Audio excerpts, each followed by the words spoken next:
5. They come to the wire, and Alishiba, America's horse, has done it. 4. This is unbelievable! Zenyatta! What a performance, one we'll never forget! 3. Wisedan's got him! Wisdan, brilliant in the mile! 2. But there is absolutely no stopping Songbird. It is all Songbird. Mike Smith aboard, crushing the field. 1. And Coach Zephyr is pulling away impressively. This is the Breeders' Cup Countdown on HRRN, presented by Hillendale at Xalapa. Now, let's go live to trackside at Keeneland and join host Bobby Neuman.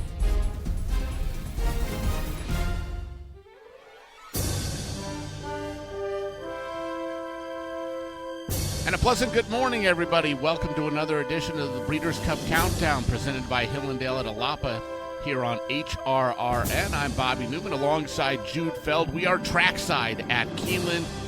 We are just 2 days away from the start of Breeders' Cup 2022. Right now, just starting to get a little daylight here. It's about 49 degrees, but no wind, so it doesn't feel quite that cold. Going to be much more pleasant conditions, Jude, by the time we get to post time.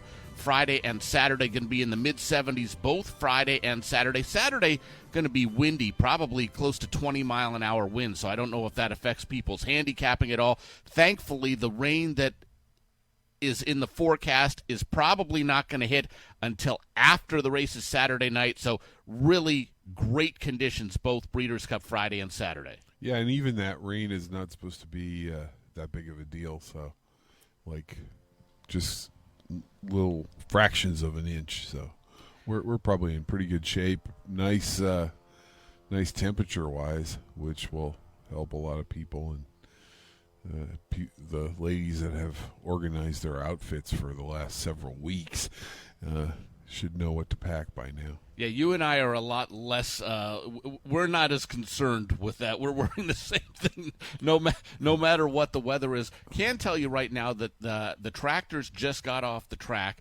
so fresh harrowing as always between 7:45, 8 o'clock, and now is really when we start seeing a lot of the Breeders' Cup horses coming onto the track with the freshly harrowed track right after the break. There's not going to be any serious work to be done this close to Breeders' Cup Friday and Saturday, but it's just a stretching of the legs. And this, of course, will be the second day that we get to see a lot of the European contingent on the track. They just cleared quarantine yesterday. We got to see Modern Game stretching his legs. We got to see the O'Brien contingent in their regular procession going out. Really a fun time to see some of these superstars of the racing world. Yeah, it's really been great. Flightline was out at 6 o'clock this morning, galloping in the dark as per his usual routine, and it's now the time where the trainers are spending a lot of time in church and with their rosary beads because they're just hoping that everything works out leading up to the race. You don't want any pitfalls or stub toes or anything. So. And this is something where you and I and everyone in the racing world, we really pay attention, and we'll get on websites like Blood Horse and other ones like that, and kind of hoping we don't see any startling headlines, because the only news that comes up between the post position draw and the races when it's Breeders' Cup time or Kentucky Derby time seems like it's bad news. Thankfully, we haven't had any since the time we went to bed last night to when we woke up this morning. No news is certainly good news, so everyone presumably doing well. Obviously, if we hear anything that's earth-shattering regarding any of the horses in the Breeders' Cup, we will pass it on to you very quickly. We've got a great show coming up today. Brad Cox is going to join us in the second hour. He has got several runners in this year's Breeders' Cup, already an 8-time Breeders' Cup winning trainer. Conrad Bandaroff, the vice president at Denali Stud. They sold Malathat, raised Arrest Me Red, sold Blazing Sevens and Longines, who are both juvenile contenders. Conrad going to join us in the second hour as well. Tom Lepic and Tim Martin, the co-owners, and Tim Martin also the trainer of Tyler's Tribe. Great story. He's going to be running in the Breeders' Cup Juvenile Turf Sprint, the very first Breeders' Cup race. And Tyler's Tribe, we'll let them tell you the story of how he was named and what's at stake for Tyler's Tribe. But he's an Iowa bred who's just been mauling horses in Iowa, obviously facing a little bit different caliber competition here Friday in the Breeders' Cup, and also trying a surface he's never been on for the first time and running on the turf. We're hoping to get Wesley Ward on. He's running around very busy, so hopefully we'll have time to get him on. Jared Burdine, the general manager of Hillendale Farms at Xalapa, going to join us in this first hour. And Kirk Robison, who along with his wife Judy are the co-owners of Jackie's Warrior, going to join us as well. Jackie's Warrior going to try to get it right this year. He has not been successful in the Breeders' Cup to date. He, of course, lost to Essential Quality in the Juvenile right here at Keeneland 2 years ago. It was pretty much right after that race that they decided that he was a one-turn horse, not a two-turn horse. He was a big favorite last year in the Breeders' Cup Sprint at Del Mar. He did not get the job done that day as well, but he has been a monster this year in 2022, and he will be heavily favored to get it done in this year's Breeders' Cup Sprint. I mentioned, Jude, at the top of the show that it's supposed to be pretty windy here on Saturday.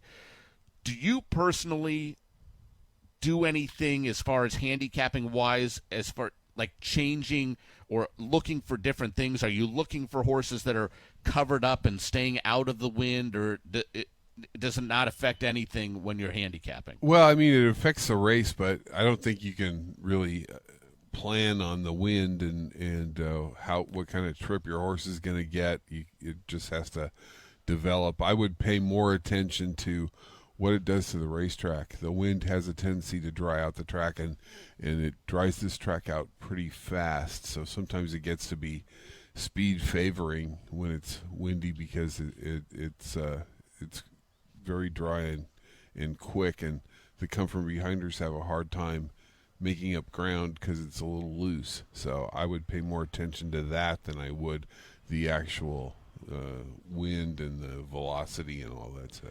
You live here in Lexington. You attend the races pretty regularly here at Keeneland. Is it something where they will normally water the main track between each race? Either way, obviously they're not going to do much to the turf course, and the turf course, it's not supposed to rain at all this week until Saturday night. So we're expecting fast and firm conditions for the 2 days. But as far you were talking about how a windy condition could dry out the main track, even with them watering between races, it's going to affect it? Well, there's only so much water you can put on. I mean, they put on whatever, as much as they can put on when it's windy, and it helps. It definitely helps. It's just like anything else, like when you're watering your backyard to keep the dust down or whatever in a windstorm. But wait a minute. You water your backyard to keep the dust? I need to take notes on this. Yeah, I'm learning things of tricks of the trade every day. I never even thought about doing that. Well, you live in Florida, so we're just trying to keep the bugs away. That's true. So the turf course is sand based. So when it gets wet, it kind of packs down a little bit, gets a little firmer. So it's not like your typical turf course. When it rains, it gets boggy. This turf course gets a little firmer. The base gets firmer when it rains. It looks like right now that the O'Brien contingent is making their way out onto the track. We can see them off in a distance, and it's really something to see, Jude, because they come out the same way every day. All of the exercise riders are wearing the same outfits. The horses come out single file lines, almost like they've gone through obedience training. It's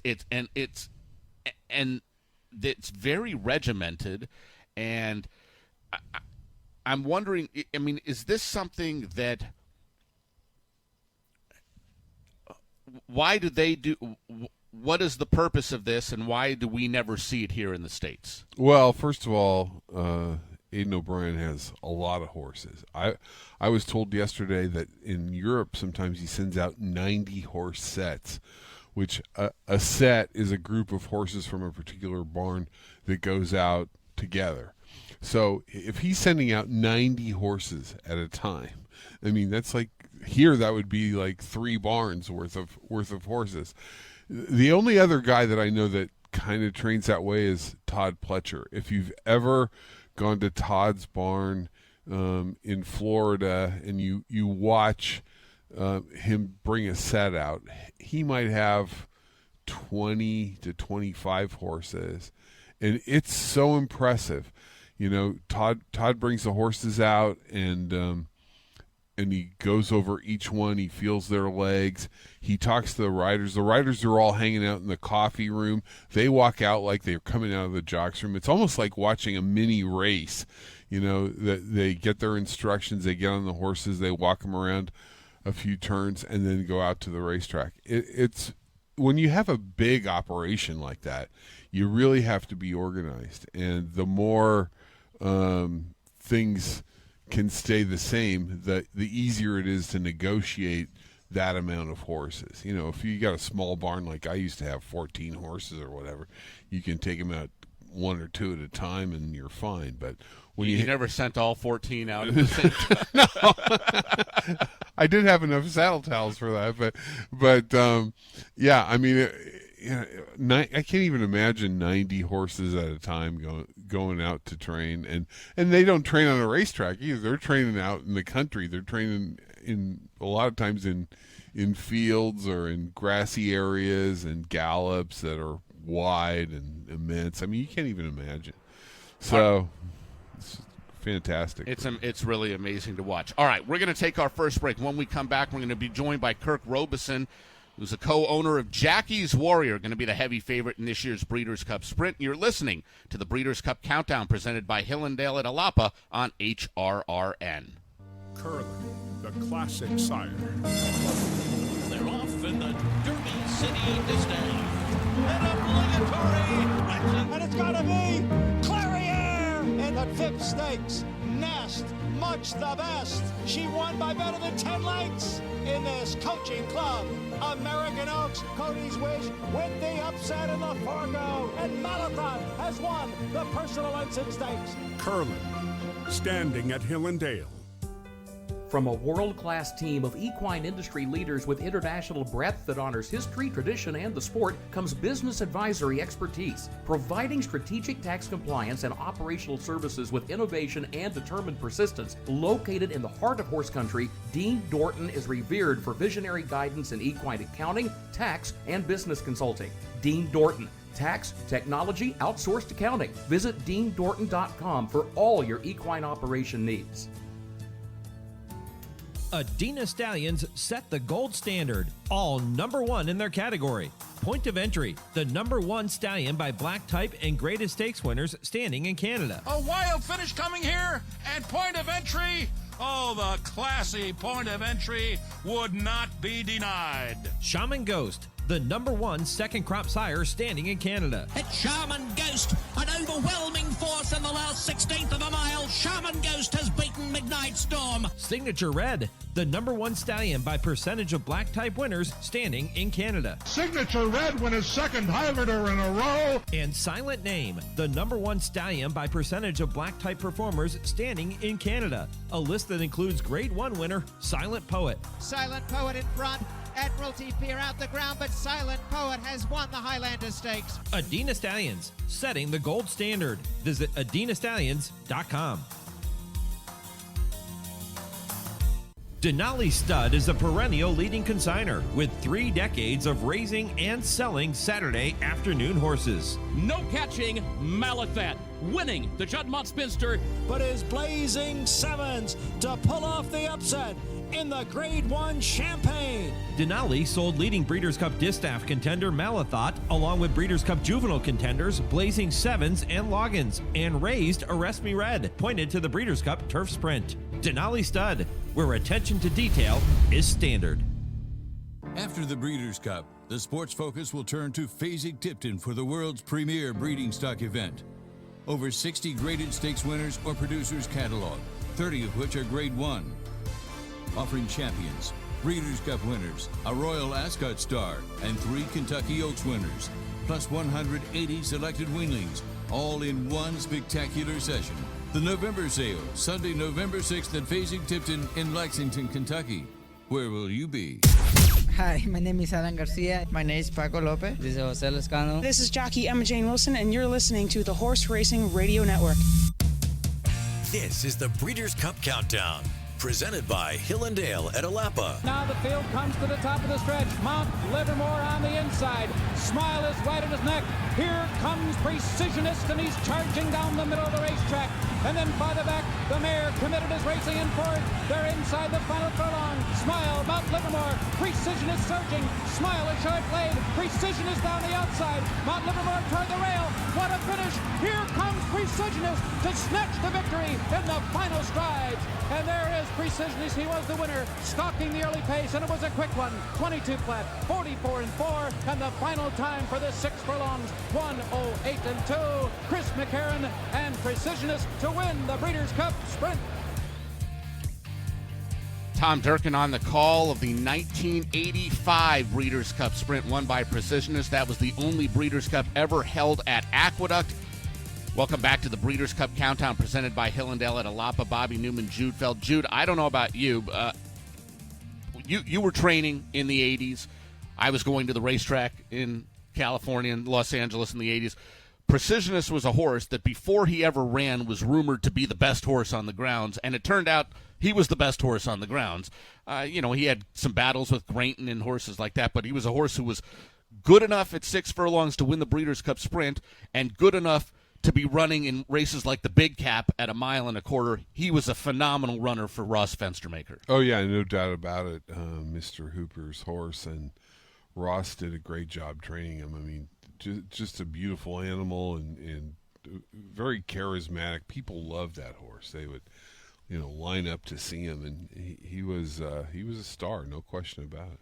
Well, speaking of horses that people line up to see and horses that are superstars, our next guest is Kirk Robison, and he, along with his wife Judy, are the co-owners of Jackie's Warrior, who will be heavily favored to get the job done in this year's Breeders' Cup Sprint. Kirk, thanks for taking the time this morning. Oh, glad to be invited. Thank you, guys. Kirk, this is really a horse of a lifetime, Jackie's Warrior. 12 wins already from 17 career starts and earnings of just under $2.8 million. But he hasn't had the best of showings in the Breeders' Cup events yet. Of course, he tried going 1 mile and a 16th 2 years ago here in the Breeders' Cup Juvenile. It didn't work out very well for him. You guys realized that he was a sprinter after that. He was heavily favored in last year's Breeders' Cup Sprint, and he just didn't run his race. It certainly looks like he's come back at least as good this year as he was last year. What would it mean to you to finally get this Breeders' Cup win?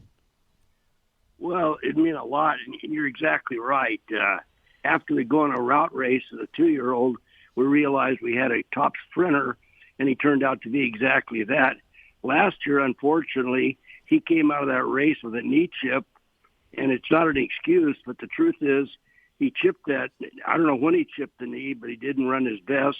He went right to Kentucky and got that chip taken out, came back after that, and won 4 graded stakes in a row. So we know he came back 100%, and we have no excuses. So hopefully we get the job done this year.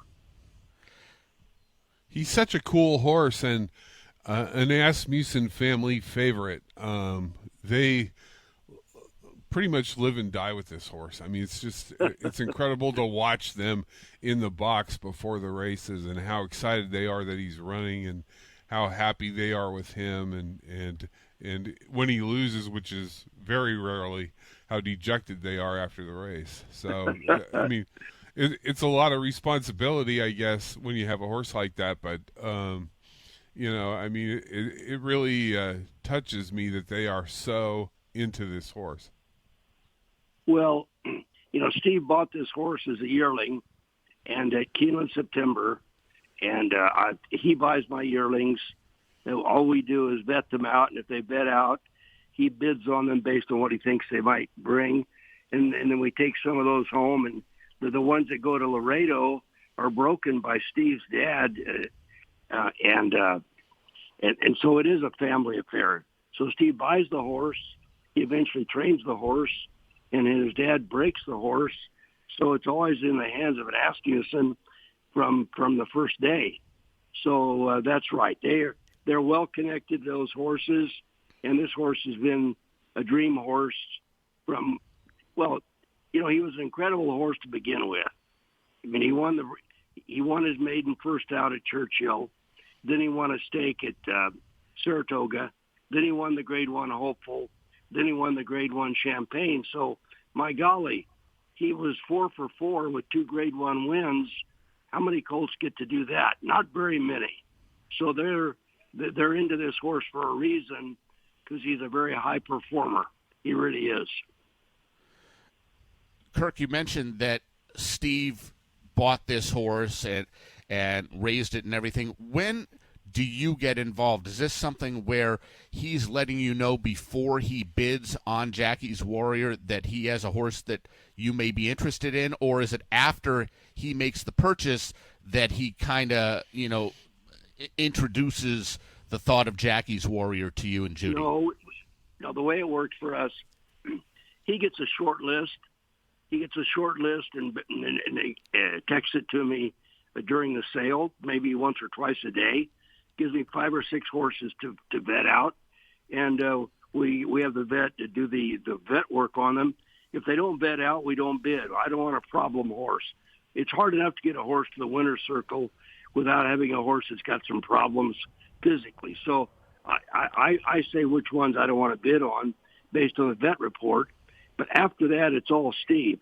Whether he wants to bid $50,000 for the horse or $100,000 or more, that's really up to him. And then when after the horse is through the ring, he just says we bought the horse for X or we didn't buy the horse. And that's it. It's not very complicated. That's a good system.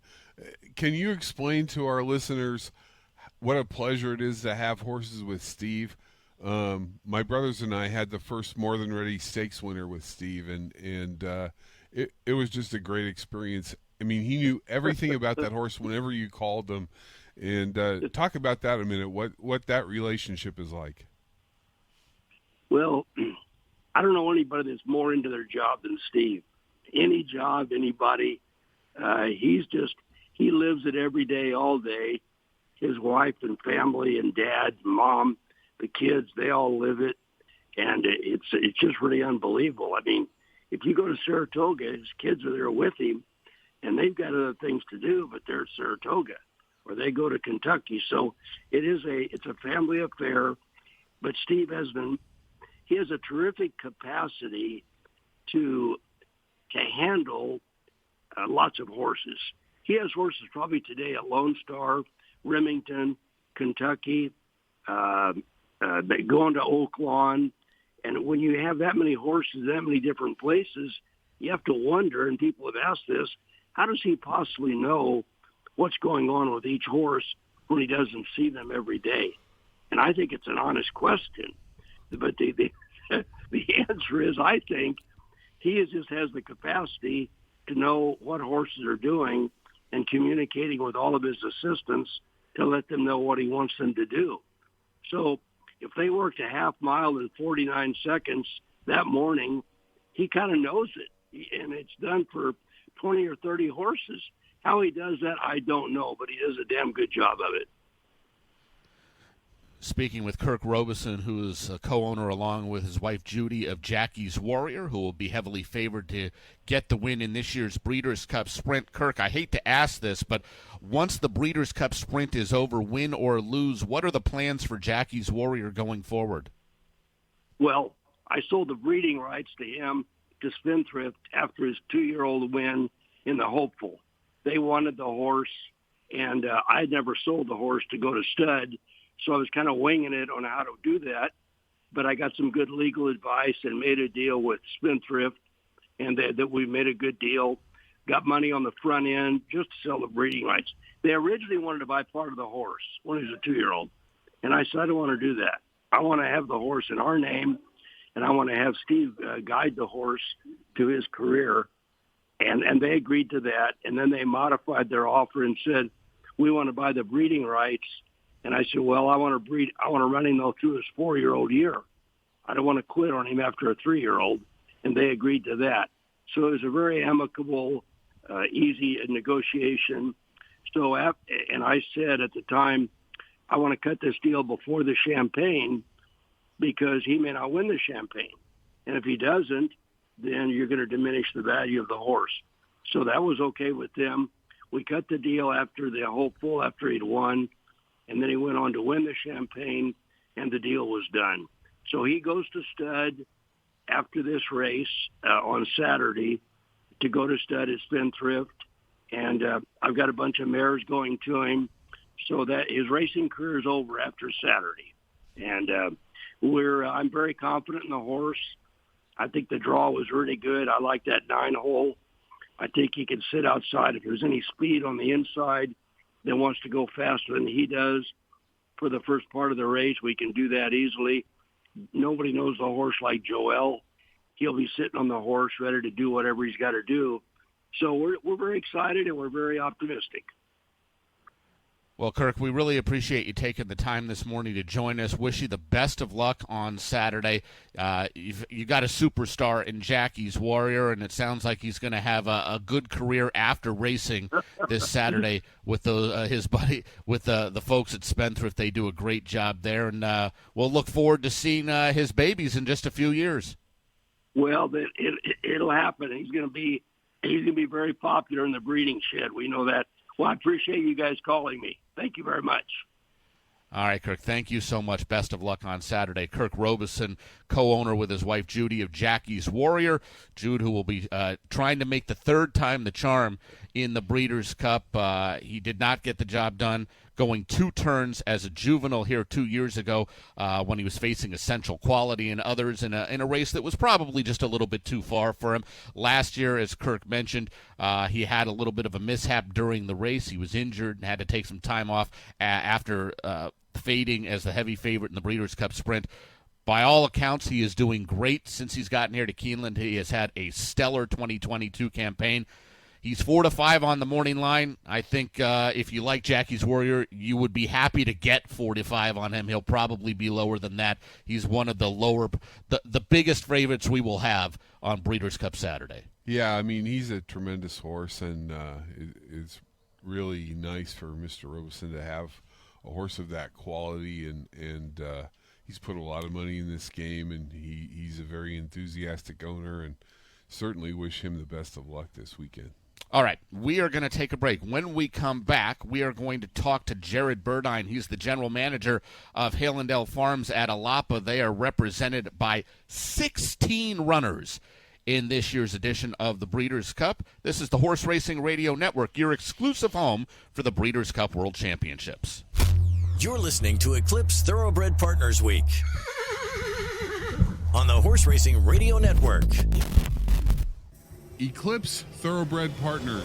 Our first 11 years featured 21 Grade 1 wins with 17 individual horses. It is Teprin and Jose Ortiz. How are you? In the Belmont Stakes. Quick, Susie and Gary Carroll have won the Queen Mary. Aloha West may have run down Dr. Sheppel at the end. Nest wins the Alabama. More than 470 wins, over $41 million in total earnings. Big days, big wins. Visit EclipseTBPartners.com. Airdrie Stud's Bo Liam has proven to be one of the hottest first-crop sires in central Kentucky. A gorgeous son of the leading young sire Liam's Map, Bo Liam arrived on the national stage with one of the most impressive debuts in the history of Churchill Downs, stopping the clock in 1:08.3, marking the fastest 6 furlongs in history at Churchill. His next 2 races were equally dazzling, as he posted 106 and 107 Beyer speed figures, placing him firmly amongst the fastest 3-year-olds of his generation. The brilliance and support to make it big. Airdrie Stud's Bo Liam. Think about it. Learn the business of horses in the world's only accredited equine business program, the University of Louisville Equine Business Program. The University of Louisville has a legacy of excellence educating and developing industry leaders for over 33 years. Classes are taught by industry experts in the state-of-the-art facilities located in the heartland of America's equine industry. The University of Louisville Equine Business Program. When it comes to horses, we mean business. For more information, visit business.louisville.edu/equine.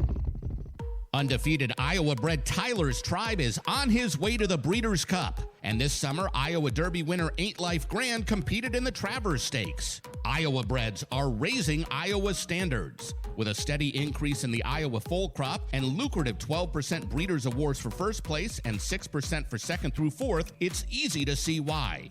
The Iowa Stallion Auction is December 3rd through 12th. It's the only stallion auction that has paid out $165,000 to stallion owners to date. Visit iowathoroughbred.com. There's a corner of Kentucky in Bourbon County, which some refer to as the Promised Land. There's something in the soil and water that make it something special. So special that some of the world's greatest horsemen have staked their claim in the soil just outside of Paris. Iconic names such as Claiborne, Coolmore, Stone, and Darley grace the fence lines which have housed champions for generations. The name Xalapa shines as a tribute to the Gilded Age, sharing the stature and grandeur of its neighbors. Born from the wealth, passion, and imagination of Edward Sims, no expense was spared to fulfill his vision. Sims was in the same league as John Madden and Arthur B. Hancock Sr. as a commercial breeder. The torch has been passed. Welcome to Hill and Dale at Xalapa. This is Carlos Martin, and you're listening to the Horse Racing Radio Network. This is the Breeders' Cup Countdown, presented by Hill and Dale at Xalapa. And they're letting out all studs coming to the top of the stretch. Pleasantly perfect, catapulting past horses on the far outside as the field turns for home. Ghost Zapper has now shrugged off Roses in May. Pleasantly perfect continues to rally down the center of the track. Azari doing her best, but she's now fifth. In between horses, perfect drift.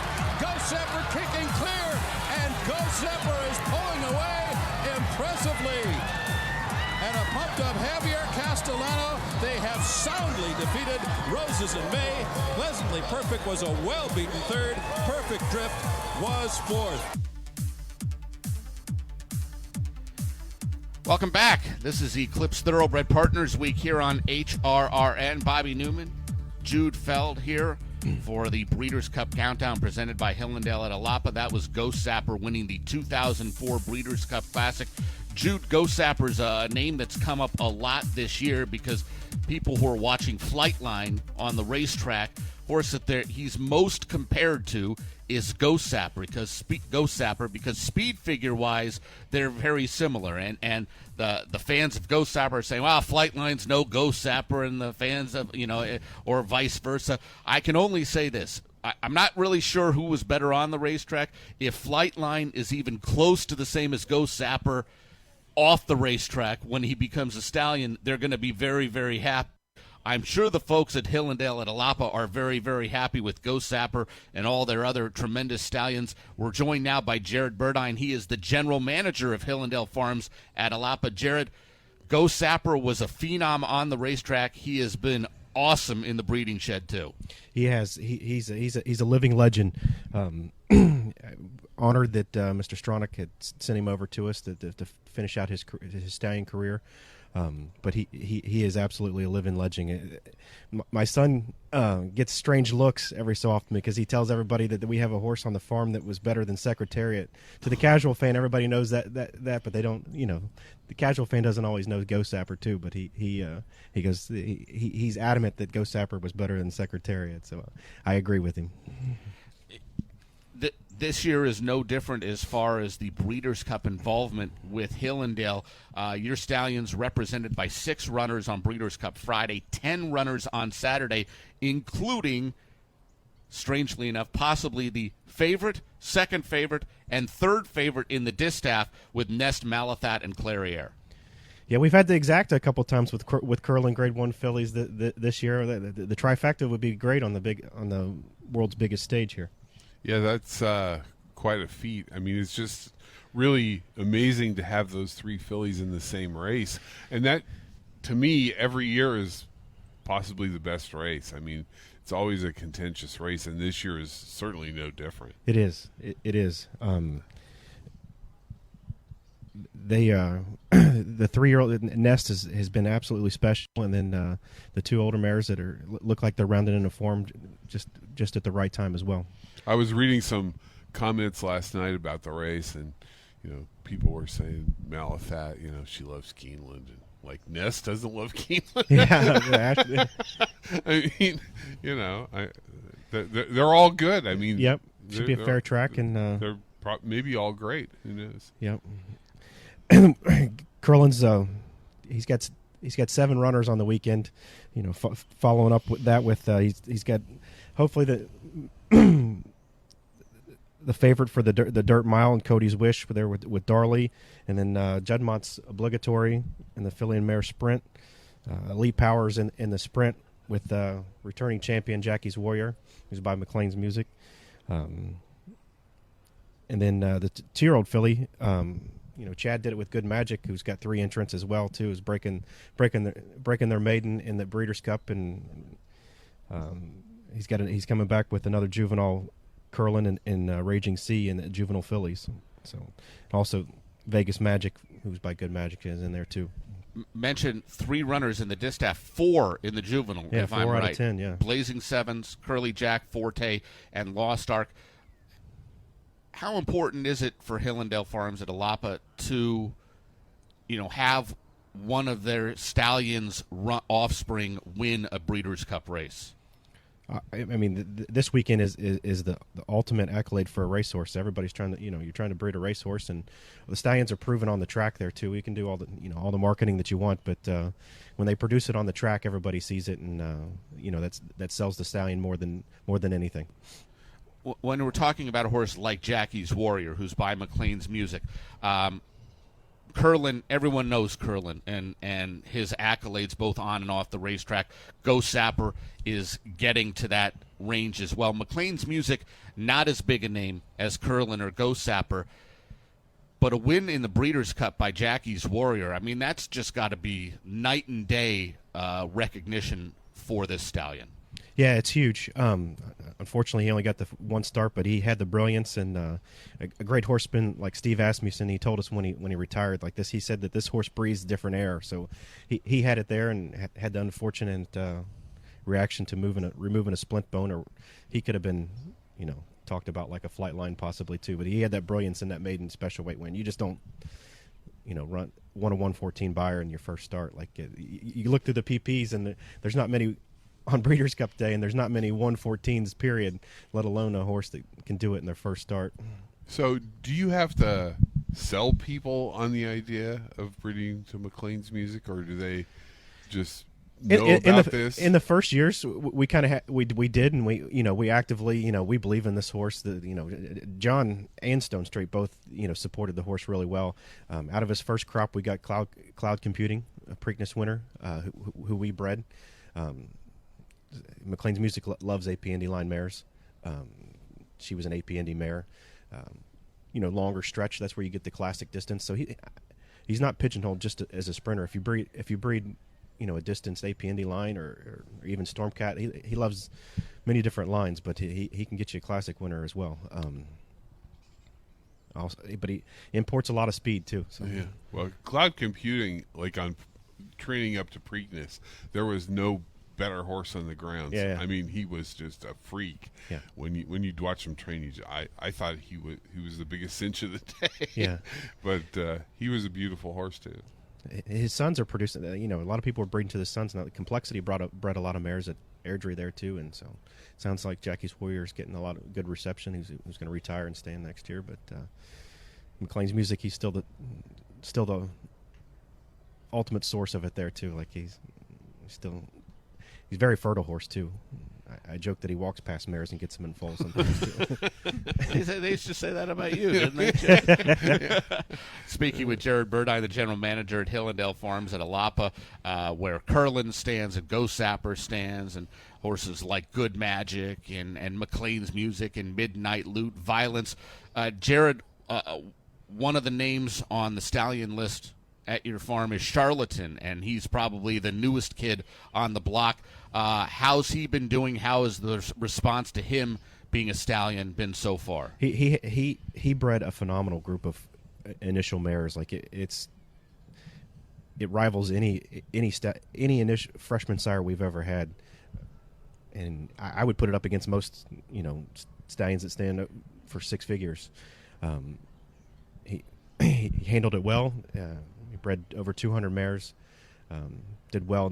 He's been very popular again this year, and he's going to be one of those rare horses that sells out for the first 3 years, and you don't worry about it. And when you come see him, being by Spicetown and great female family, and he's just an athlete. When you see him, he's just that perfect medium-sized horse that works with a variety of different mares, and Spicetown's been strong, and he's probably one of the most athletic, pretty-looking Spicetowns that there is out there. Yeah, Spicetown's kind of like McLean's Music. I mean, he can get a horse that can go 1.25 miles, can run on the turf, can run on turf, dirt, whatever. Yeah. Yeah, I mean that's the amazing thing. What about violence? I mean, there's a horse that's versatile. I mean, his horses do everything. They turf sprint, they run long, they run dirt, whatever. Yeah, he's got that versatility because he's a big two-turn looking horse, but they have the speed. That's the ultimate in everything. They got to have that. You got to have that turn of foot in the speed, and they're just quality individuals. Most of them look just like him. Obviously, I've seen videos on Twitter. The Rapoli stables comparing Forte to him. They got the same markings and same kind of look, but he's definitely a presence when you pull him out of his stall. Violence, he almost looks like a drawing. Like if you're going to draw a thoroughbred, that's what he's a breathtaking individual. Just he's got all the parts, and beautiful individual, size and scope and hind end, and luckily for most breeders, he stamps them pretty well. They look most of them come out looking like him. So what kind of mares does he go with? He's a son of Medaglia d'Oro, so I mean the Northern Dancer line can come back to him. AP&D likes AP&D and some more Mr. P back to him because he's got that on the bottom side where he's got a beautiful female family. Crosses well with a variety of mares as well too. There's not pigeonholed to any sire line or anything like that. So, but every mare works with him. Jared, before we let you go, what is the general process when you get a new stallion, let's say Charlatan, of getting him acclimated from his racetrack surroundings and the regiment that he would go on, with Bob Baffert and his team, to when he gets to the farm and you get him settled in there? You bring them in, you let them, you let them let down a little bit, put on a little bit of weight, and they kind of transition just like most other horses, and then once they settle into their life on the farm and are on regular turnout, then later in the year before the breeding season, you'll introduce a few test mares just to collect them and make sure everything's going good, and usually some sort of first season insurance policy involved there that you got to turn it all in, and all the paperwork. But you I always tell everybody. They acclimate easily, though, going from this. They're all individual. Some do. I mean, Charlatan walked in, and like his side of the barn, like with the vocal horses and the type of alpha males. It was kind of like it's murderer's row of like who would try to intimidate another stallion, but he just walked down it with his head down, marched down to his stall, and then unfeathered straight off the van from. So he's a class individual, and class horses do that, and we have a barn kind of full of them too. That luckily we don't usually that they're classy individuals, and we don't have to have too much work, but getting them acclimated to the breeding shed, like I said, they're not machines, they're all individuals, but we try to make them as efficient like machines as possible in the breeding shed. So there's a whole process of getting them ready, and when they go to the breeding shed, they know what they're supposed to do there, so it's efficient. Well, Jared, we really appreciate you for taking your time today. We of course appreciate you for sponsoring the Breeders' Cup Countdowns, Hillendale at Xalapa. Beautiful facility, and of course very well represented, as you guys always seem to be on these Breeders' Cup Championship days. 6 runners Friday, 10 runners Saturday. maybe you'll get the Super in the Breeders' Cup Juvenile and the Tri in the Breeders' Cup Distaff. There'll be a big party at Hillendale and Xalapa if that happens. Barn 7 down over the hill will be rocking. I'd be remiss if I didn't talk about the breeding stock sales here too. We've down over the hill here at Barn 7 at Keeneland, we have Midnight Bazoo, who's just shipped in this morning.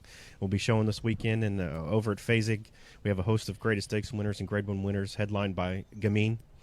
She's a spectacular individual, like just kind of a breathtaking when you see her first time. So we saw Jeff Bloom earlier. He wanted to make sure they had the routing number to his bank account for when Midnight. I was joking with him. I was joking with him at the Fazig sale. I said, and he said he was going to be a correspondent here on this. I said, you're going to turn it into an Midnight Bisou infomercial over here.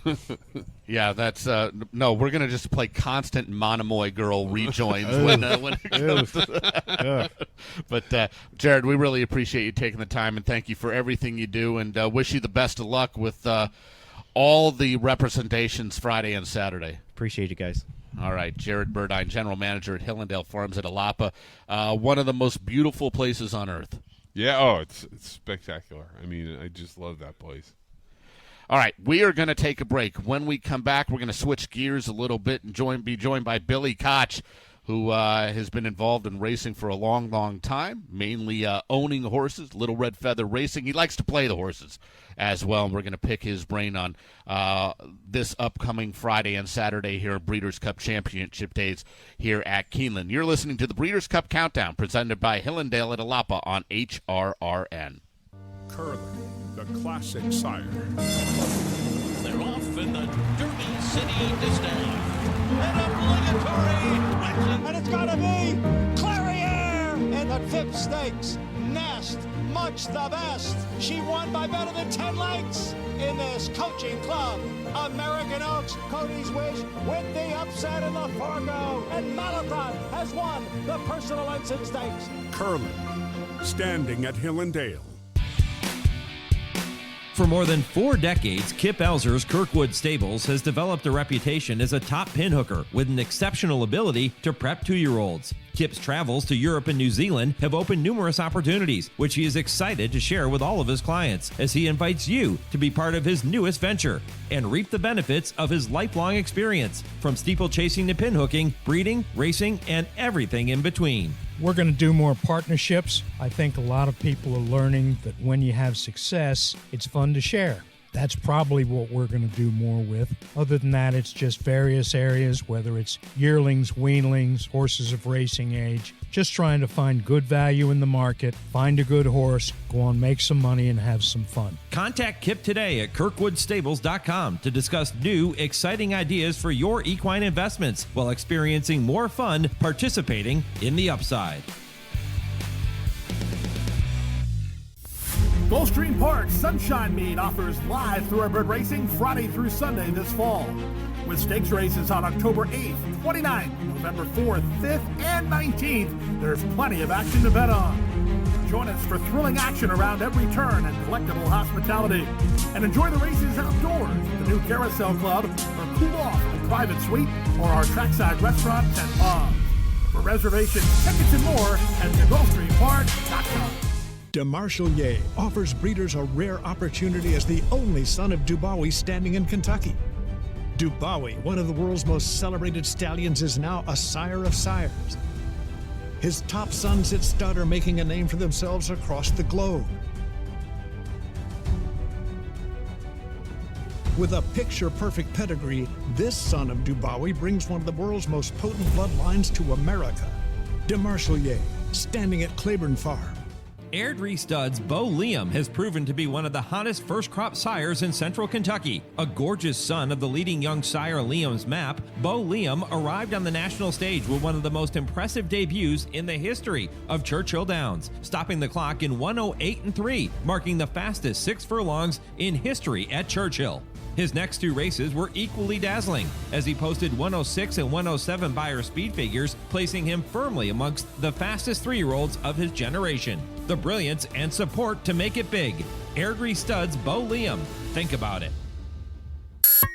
This is Christophe Clement. You are listening to the Horse Racing Video Network. This is the Breeders' Cup Countdown, presented by Hillendale at Alapa. Heads the turn for home, and Luck of the Kitten hugs the rail and goes for home. Luck of the Kitten in front, just over a length. Lawn Ranger, now here's Hootenanny coming flying down the centre. Hootenanny and Frankie Dettori in full flight on the outside. Luck of the Kitten tries to keep them at bay, but Hootenanny gets the lead, and it's going to be Hootenanny, perfectly ridden by Frankie Dettori, to win the juvenile turf. Hootenanny won it. Big run from Luck of the Kitten in second. Trevor Denman on the call back in 2014 of Hootenanny's win in the Breeders' Cup Juvenile Turf was actually the first of 6 Breeders' Cup wins for trainer Wesley Ward. Welcome back to the Breeders' Cup Countdown presented by Hillendale at Alapa. Bobby Neuman, Jude, Feld. Speaking of the Breeders' Cup Juvenile Turf, our next guest is Billy Koch, and he and his Little Red Feather Racing Stable will have a major presence in this year's Breeders' Cup Juvenile Turf. In fact, they've got runners in the Juvenile Turf, the Juvenile Fillies Turf, and the Turf on Saturday. Billy, thanks for taking the time. My pleasure. Anytime. Ran into Jude last night, old friend of mine. I said, how come you never put me on the show? What the heck's going on around here? So it's great to be here. That's literally called knowing the right people. Sometimes it's not about what you know; it's who you know. Absolutely. And you knew the right guy. So let's talk about these runners you've got Friday and Saturday. First of all, with Comanche Country in the Juvenile Fillies Turf, she's been phenomenal since she came over to this country. How do you and the folks at Little Red Feather come about buying her? I know that she started her career in Ireland. Since she actually didn't win in Ireland, but she's 3 for 3 here in this country. How do you find these runners and make these deals? We have a really good bloodstock agent in Niall Dalton. He finds a lot of our horses from Europe. In fact, he's responsible for Comanche Country and Gold Phoenix, who I'm sure we're going to talk about. Does a great job, and he and Phil D'Amato, our trainer on both those horses. Phil has excelled with these European grass runners. You've seen him. I can go over the list. I mean, Going Global won last weekend. He's got Gold Phoenix. He's got Comanche Country. He had Helen's Well, I believe, in the Breeders' Cup Juvenile Fillies Turf last year. That's kind of his specialty. And they can, Niall has scouts over there, and then Phil looks at these videos. I look at the videos, and we find the ones that we think can improve over here.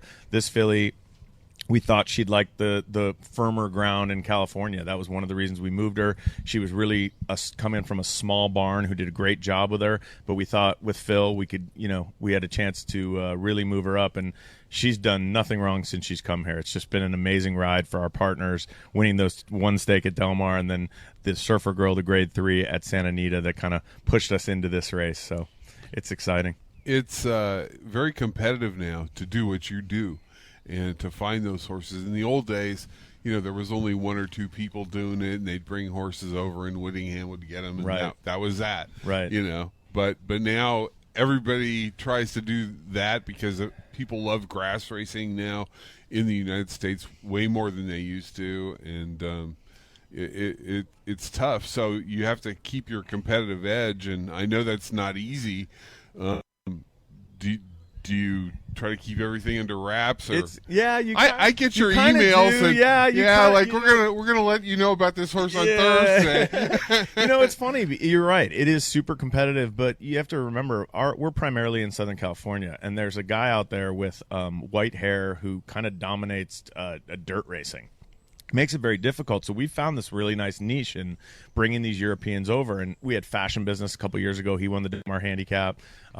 We have a filly named Kitty Katana that just ran 3rd in the stake at Santa Anita the other day.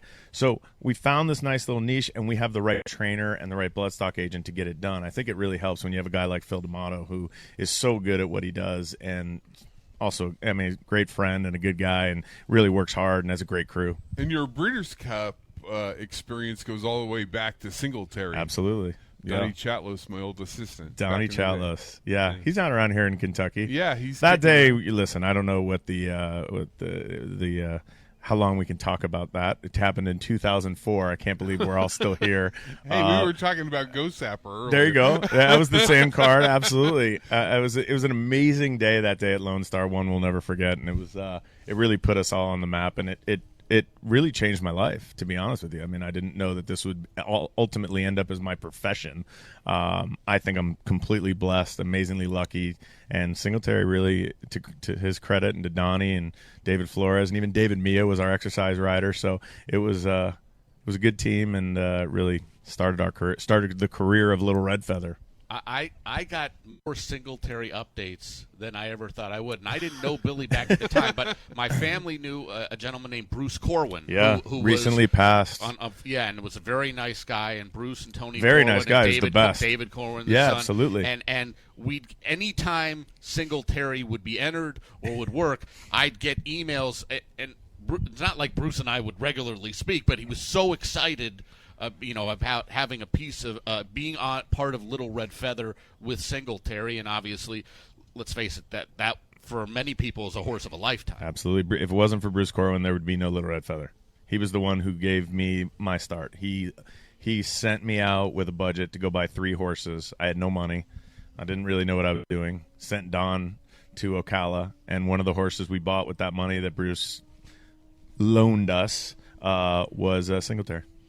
And for you, it's been a family affair. I mean, going back to 100%. your grandfather. Yeah, 100%. I mean, I knew you when I was probably 5 or 6 years old. Yeah. I mean, that's a long time ago, bro. I'm 52. When you used to show up to San Anita in your Little League uniform, and I'd sit with your grandfather at Hollywood Park. Yeah. He was on the board of directors, and his box with the HWK. Absolutely. I miss him. Yeah. I miss him. I look up into the sky before every race.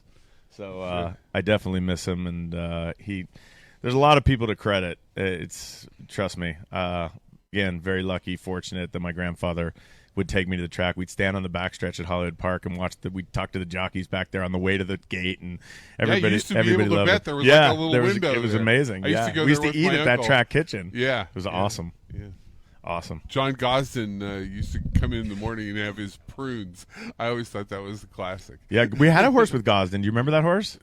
Go Dancer. Oh, yeah. That big gray with Aaron Spelling and my grandfather. And, yeah, as a kid, when you are put into this world, you fall in love with it. It's impossible, and it gets in your blood. It's like you can't get out. I was talking to my good friend Bill Strauss. We've spent a lot of time together. We've become really good friends in the whole Hot Rod Charlie thing and that journey. And we were talking about the Breeders' Cup because his wife asked me, what are the chances of your horses winning? I said, one's 15 to 1. The other 2 are both 20 to 1. We're kind of long shots. I said, but the amazing thing about horse racing is right before they go into the gate, no matter what your odds are, you think you're going to win. For that one moment, no matter what I'm the master of managing expectations because we have a partnership. So I tell everybody, hey, look, this is the Breeders' Cup. This is a grade 1. It's a big step up. We will have to have everything go right, and our horse will have to run the race of his or her life to win this. But there's that second where you're like, I think we're going to win. So it's amazing. It's a lot of fun. There's no feeling like it. No. I mean, it is amazing. You can't explain it to people. No, you can't. You have to bring them actually here. do it. You have to just show them the video of us on the balcony in 2004 at Lone Star Park, and that usually gets their blood boiling. So that's good. Billy, before we let you go, you mentioned a little bit about how you came about to acquire Comanche Country and Gold Phoenix. They had both started in Ireland. Nagarock has been here in the States the whole time. How did you and Little Red Feather get him? Yeah, we that was a John Panagot purchase, actually. John is the jocks agent for Manny Franco. He's going to start with Florent Giroux. He also is the racing manager for Madaket with Saul Kuman. And Saul and I have become really good friends. We own a bunch of horses together. And I just got an email one day from John, and he said, hey, we're thinking about buying this horse. You want to take a piece? And I looked at the replay, and I said, absolutely. So they also went to my good friend Strauss that I just told you. So it's us and Strauss and Madaket. It's a great team. Obviously, Manny Franco rides. And, we sent him to Graham Motion, and Graham, instantly fell in love with this horse. And he was really high on him going into that maiden victory. And so high after he won that he just ran him right back in the futurity, grade 3, and it was a Breeders' Cup win, and you're in. He ran really well that day, and we thought we were going to go in the Breeders' Cup juvenile turf sprint.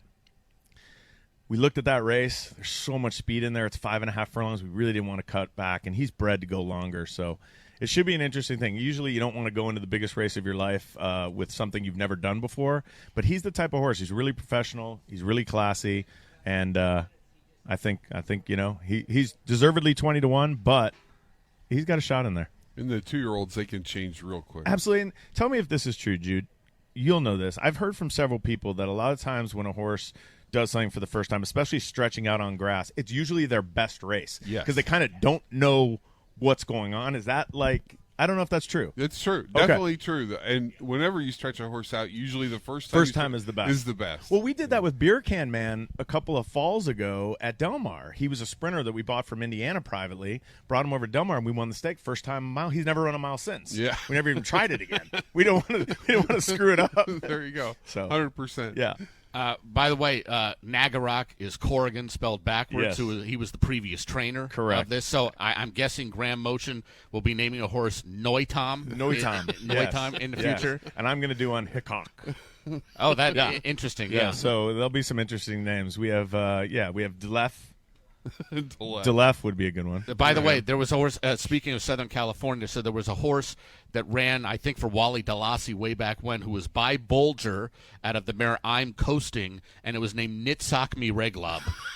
Oh, that's terrible. You could find it. How did you announce that one? Well, I didn't announce that one, but Trevor Denman announced that one, and probably didn't do it correctly because Thank you. Nitsakmi Reglob.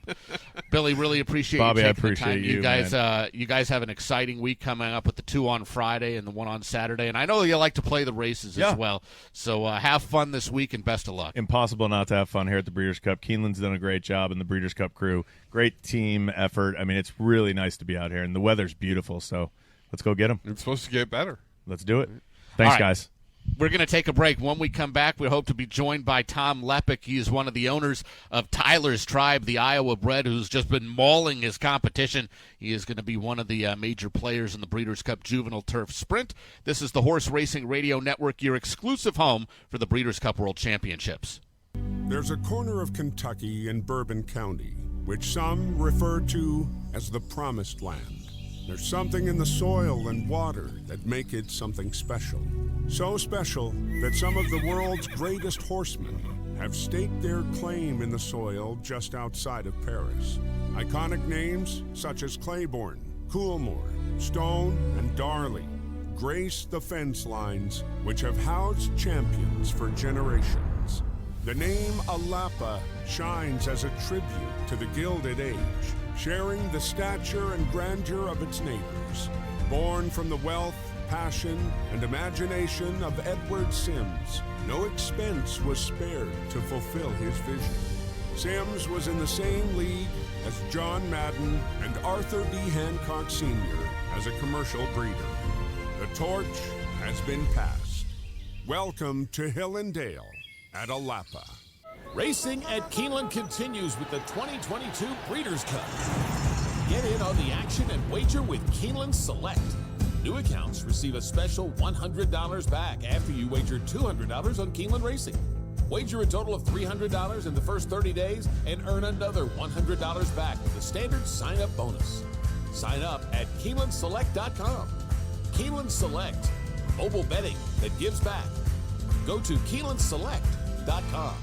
Family run since 2001, Mulholland Springs has established a reputation for raising, selling, and racing top-class horses with a high level of individual care and attention to detail for each horse. Pony Express wins the Clark. Never retreats, takes the First Lady. It's Malibu Mint, and they take the Grade 1 Princess Rooney. And Tell Me No Lies has won the Chandelier, and Cave Rock to win by almost 6 lengths in the American Pharoah. Visit us at mulhollensprings.com. Vino Rosso, the most accomplished racehorse by leading sire Curlin. A multiple Grade 1 winner, undefeated as a 2-year-old, and a major Kentucky Derby prep race winner at 3, before dominating the 2019 Breeders' Cup Classic. And it's a vintage performance by Vino Rosso. Vino Rosso boasts a six-figure average from his first crop of yearlings to sell in 2022, including fillies up to $550,000 and colts up to $400,000. Vino Rosso, standing at Spendthrift. What is it about Tony's Steaks and Seafood that makes it such an incredible dining experience? Well, it could be the steaks. One reviewer said, "This is steak nirvana."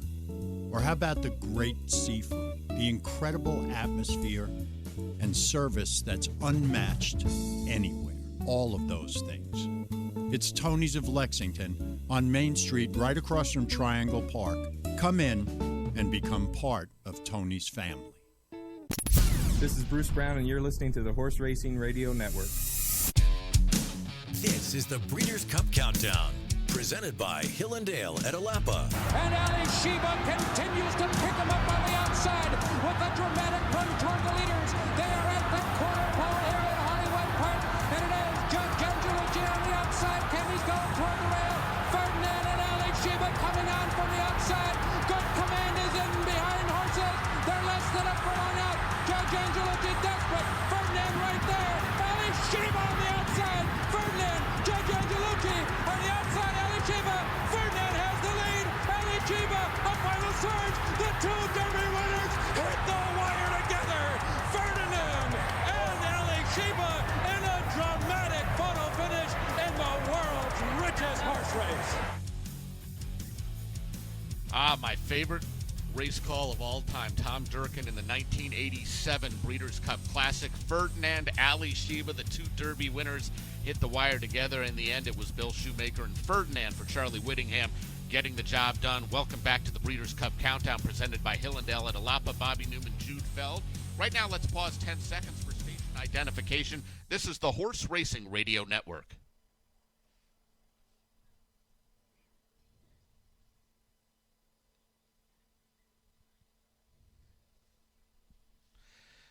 And welcome back to the Breeders' Cup Countdown. Pleased to be joined now by Tom Lepic. He is the co-owner, along with trainer Tim Martin, of the Iowa-bred sensation Tyler's Tribe. He has just been mauling horses at his home course of Prairie Meadows. He is going to be trying a little bit different scenery this week, Jude, as he not only faces tougher competition, he goes onto a surface he's never tried before. Tom, welcome to the Breeders' Cup Countdown. What a whirlwind it's been. It's been amazing.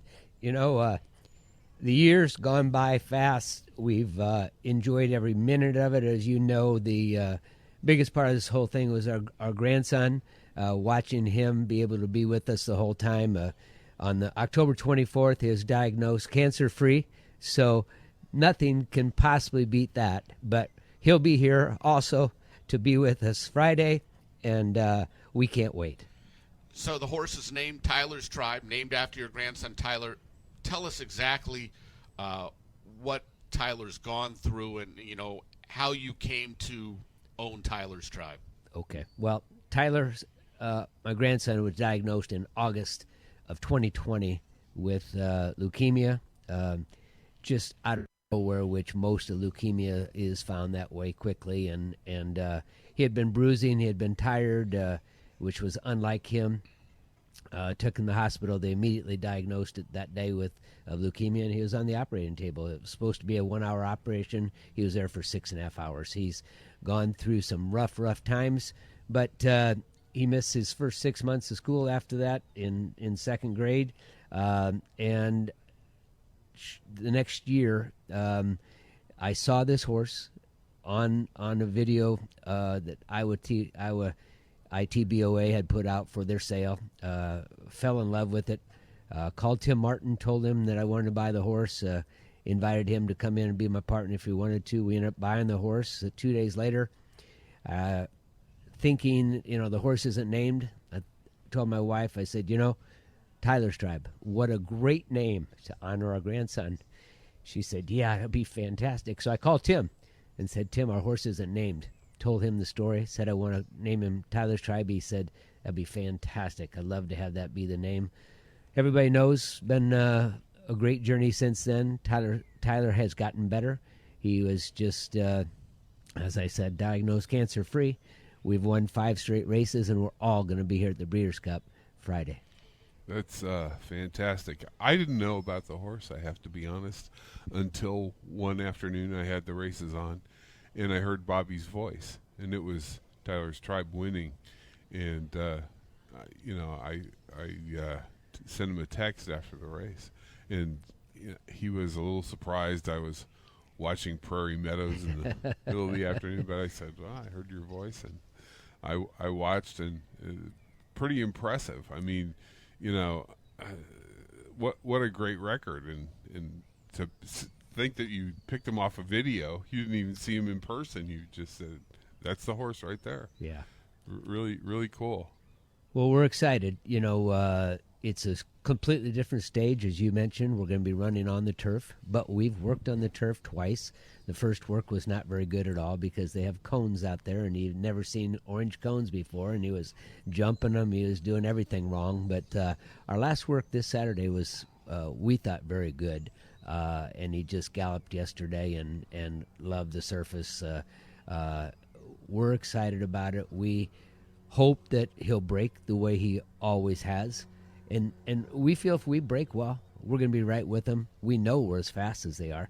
Our splits, we've looked at their splits. We've looked at the horses around us, know what we have to do. We'll meet with Kylie, talk to her about it. She's such a brilliant young jockey. She knows also, and we're all at the draw together. She was pleased with the draw. We were pleased that two of the favorites are outside of us. One of them, the favorite from Ireland, is in the 12-hole. That filly's never gone around the turn before, so I'm glad that she's not on the inside of us. So we just got to go out, run our race. Kylie's got to take charge, and we'll see what happens. But he doesn't owe anybody anything, and we're here, and we're going to do what we can to bring back a championship to Iowa. You mentioned that the whole crew is coming in. How many people? Usually we see people at Prairie Meadows wearing Tyler's Tribe shirts, gray with the orange trim, and it seems like there are 100, 150 of them out there. How many are you expecting here at Keeneland? Yeah, there's 250 at our last race, but we're going to have over 100 people here. And we don't even know because we keep getting text messages this week from people saying, hey, we took the week off. We're coming. We said, you have tickets? We're going to get tickets when we get there. We're going to just find tickets. We're coming. And out of nowhere, we keep getting people saying, we can't stand it. We're watching everything online, watching everything that's going on. We're coming. So we don't know. And Tim Martin's got a lot of his family and friends coming too. So we're gonna have a lot of people cheering for Tyler's Tribe. And as you know, he's a fan favorite. We've learned that since we've got here. So a lot of people who've never watched him run before, who don't have horses in that race, will definitely be cheering for him. Speaking with Tom Lepic, who is one of the co-owners of Tyler's Tribe, feel-good story, and a major player in the Breeders' Cup Juvenile Turf Sprint. Tom, there was a time where you and Tim Martin were not sure whether you wanted to go in the Juvenile Turf Sprint or the Juvenile, going a mile and a 16th on the main track. What swayed you one way from the other? The biggest thing was the last race at Prairie Meadows. We, as you know, worked through a mile. We weren't exceptionally pleased with what happened there. There was a little bit of miscommunication with Kylie that day as to what she was supposed to do. We really wanted to see how we could do after our 6 furlong race to continue and work a mile. That day was about the only chance we had to see how he'd respond. And then Tim and I talked about it and thought, we've got a 2-year-old. He's had an outstanding year. We want to make sure he comes back healthy for next year because we're really excited about his 3-year-old year. And we thought, we know we have a sprinter.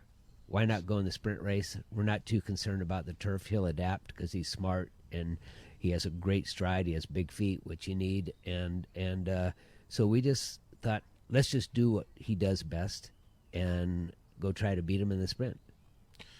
Tom, we really appreciate you taking the time this morning. It's been a tremendous ride thus far for you and everyone who are either connected to Tyler's Tribe or fans of Tyler's Tribe.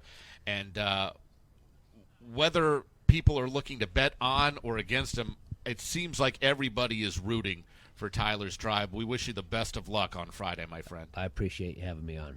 And I listen, whether he wins or not, I hope to get to see him at Prairie Meadows next year. He'll be back. All right.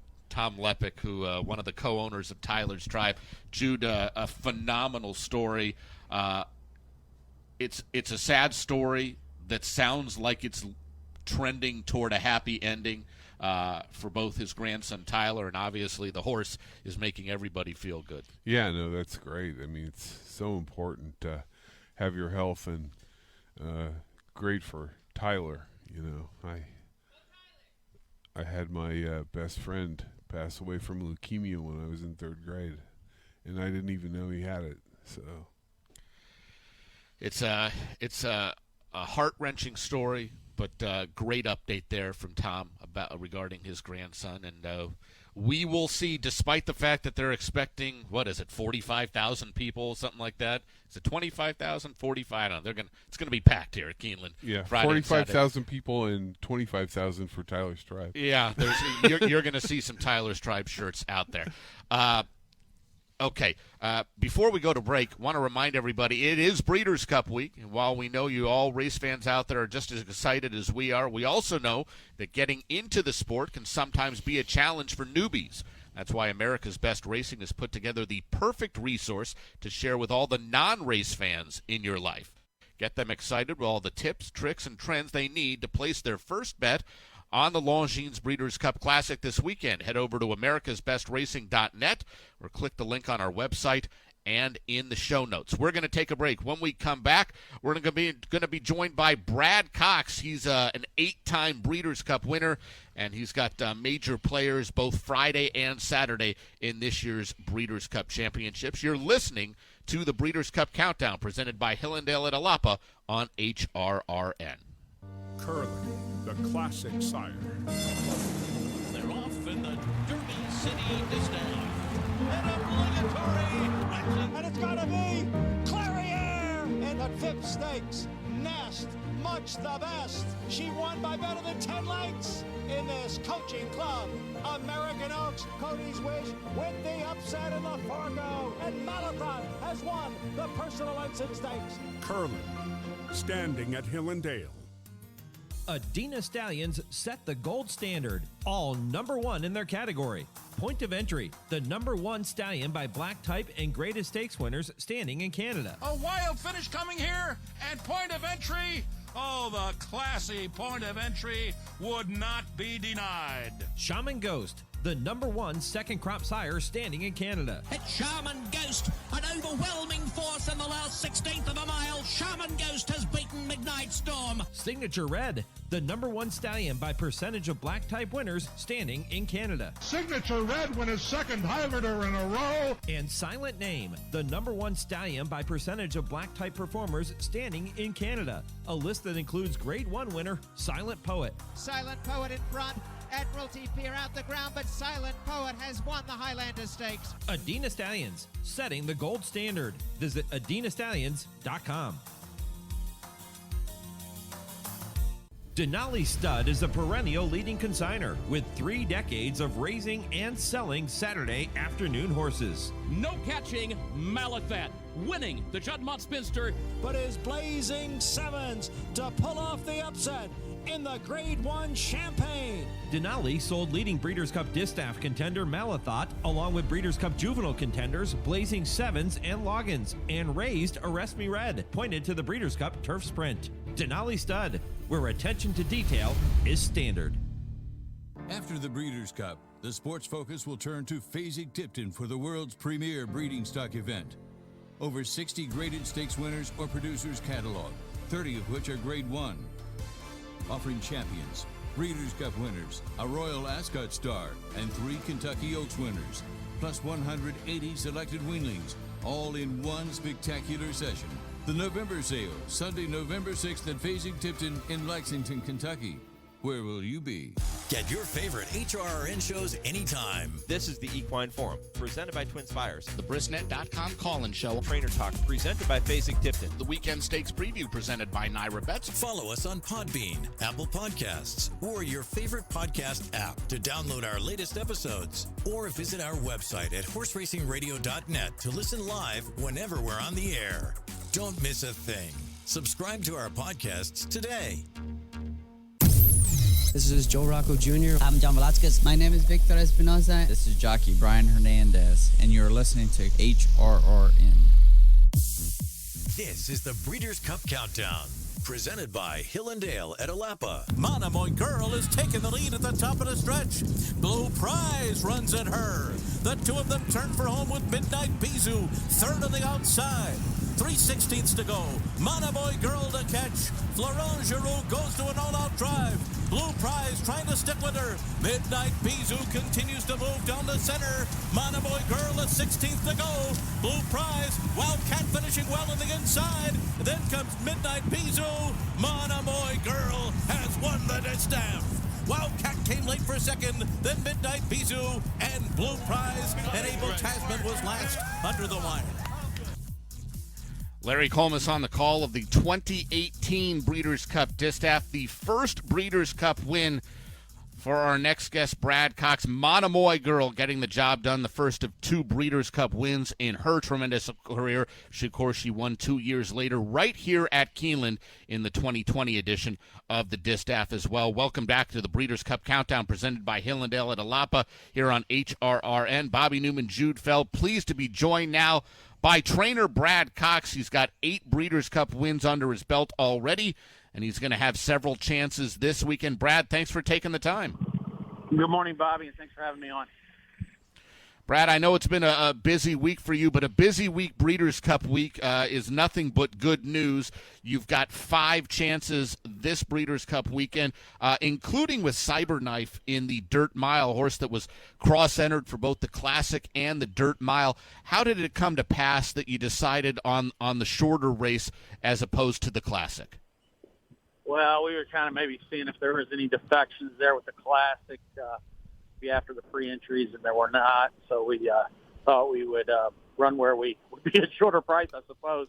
I mean, they're both really good races. I think the Dirt Mile is a pretty solid group.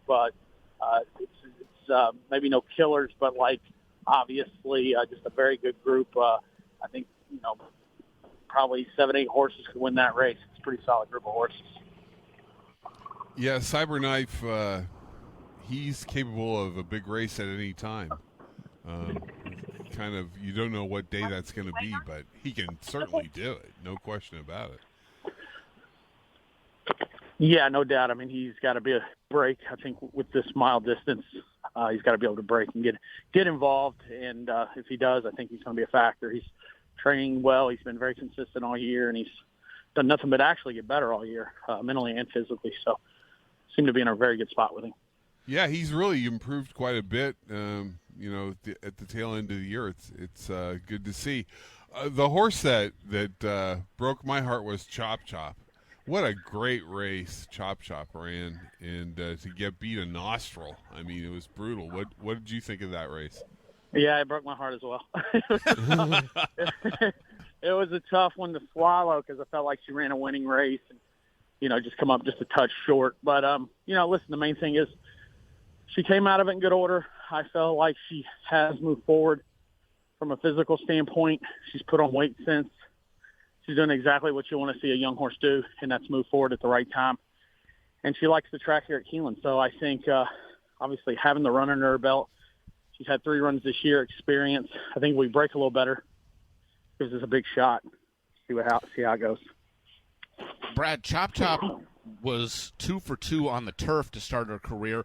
How was the decision made to move her over to the main track and try the Alcibiades and then, of course, the juvenile fillies this weekend, as opposed to keeping her on the turf and maybe pointing her to the juvenile fillies turf? I think it just mainly how well she was training on the dirt there at Churchill after. Actually, she breezed really well at Ellis in between her 2 turf starts. And, we kind of circled the Kentucky Downs race, and she was doing well. Thought, let's give her a shot there. Obviously, it worked out. A little bit of a questionable turf course that day. We got pounded with rain right before post. Not sure she loved the surface. The jock came back, made the comment that, she kind of slipping and sliding and wasn't really getting a hold of the ground, but she's still able to come up with a victory. Shipped her back to Churchill, put in a couple good works, and thought, it's probably give her a shot on the dirt. Went into the race with a lot of confidence. right out of the gate, didn't have much confidence the way she broke, but she overcame some things throughout the race, come running. So it's obviously, with her performing that way, with the Breeders' Cup being here, I thought it made the most sense to keep her on the dirt for the time being. Gives her more opportunity, I think, moving forward. And, hopefully we'll see how it goes on Saturday, but, maybe making march toward the Oaks or something.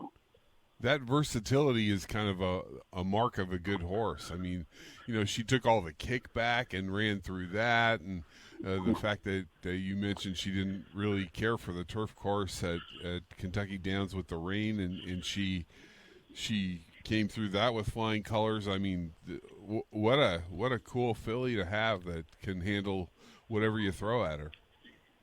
Yeah, for sure. And, to look at her physically, she's a very, very good-looking filly, tons of length and scope and size. And, to think that she won't get better as the distances get further would be crazy because, she's a beautiful filly with, tons of leg and a lot of scope. And, she honestly, someone told you she was a 3-year-old, you'd believe it. She's a big, big, big filly. Talking with trainer Brad Cox, who's got 5 runners in this year's Breeders' Cup Championships, including verifying in the juvenile race 9 on the Friday card. Boy, he was phenomenal, breaking his maiden in wire-to-wire fashion on a fast track at Saratoga. Then he caught a sloppy track in the Grade 1 Champaign, stretching out to the one-turn mile, and looked like he made a winning move, just came up a little bit short, finishing second to Blazing Sevens. Now he's going to get 2 turns, presumably back on a fast track this Friday in the juvenile. Do you think it was the distance or the sloppy track or what that he, at least speed figure-wise, regressed from his debut to that second start? Yeah, I think it had a couple things, like you said, probably the track. I don't think it was his favorite surface. Joel come back and said, he tried. He hung in there, but he said, he didn't really think he was getting a hold of the track and not certain he was in the best part of the track that day. I think this is going to be a very good horse around 2 turns, and that's what he's going to get on Saturday. So I think he is going to make a march forward for sure. The way he's training, just how he's presenting himself, how he's acting in the barn, he's on go. And I do think he's going to really, really relish 2 turns. So, looking forward to giving him a chance. It's a solid race. He's got to move forward. But I think he is, and if he does, I think he's going to be in the mix. When you have 2-year-olds like Chop Chop on the filly side and verifying on the male side, how far down the line are you playing, as far as like a chess game? You mentioned something about maybe having an Oaks filly and Chop Chop. Is this something where you're looking months down the road and planning out a possible schedule for these talented 2-year-olds, maybe for the start of the 3-year-old year? I think you will. I think it will after Saturday. I think right now for both of these, we've pretty much tried to tailor their training toward getting them to this weekend. And, I feel like we've done all we can do. We just got to lead them over there and see if they're good enough and hopefully get the good trips. But, you really point for the Breeders' Cup because, this could be the day they stamp themselves as a champion. And then come Sunday morning, yeah, you're right. It's time to, hopefully as long as they come out of it sound and healthy and happy, you start marching forward to, a spring campaign and how you get to, the classic races such as the Oaks and the Derby.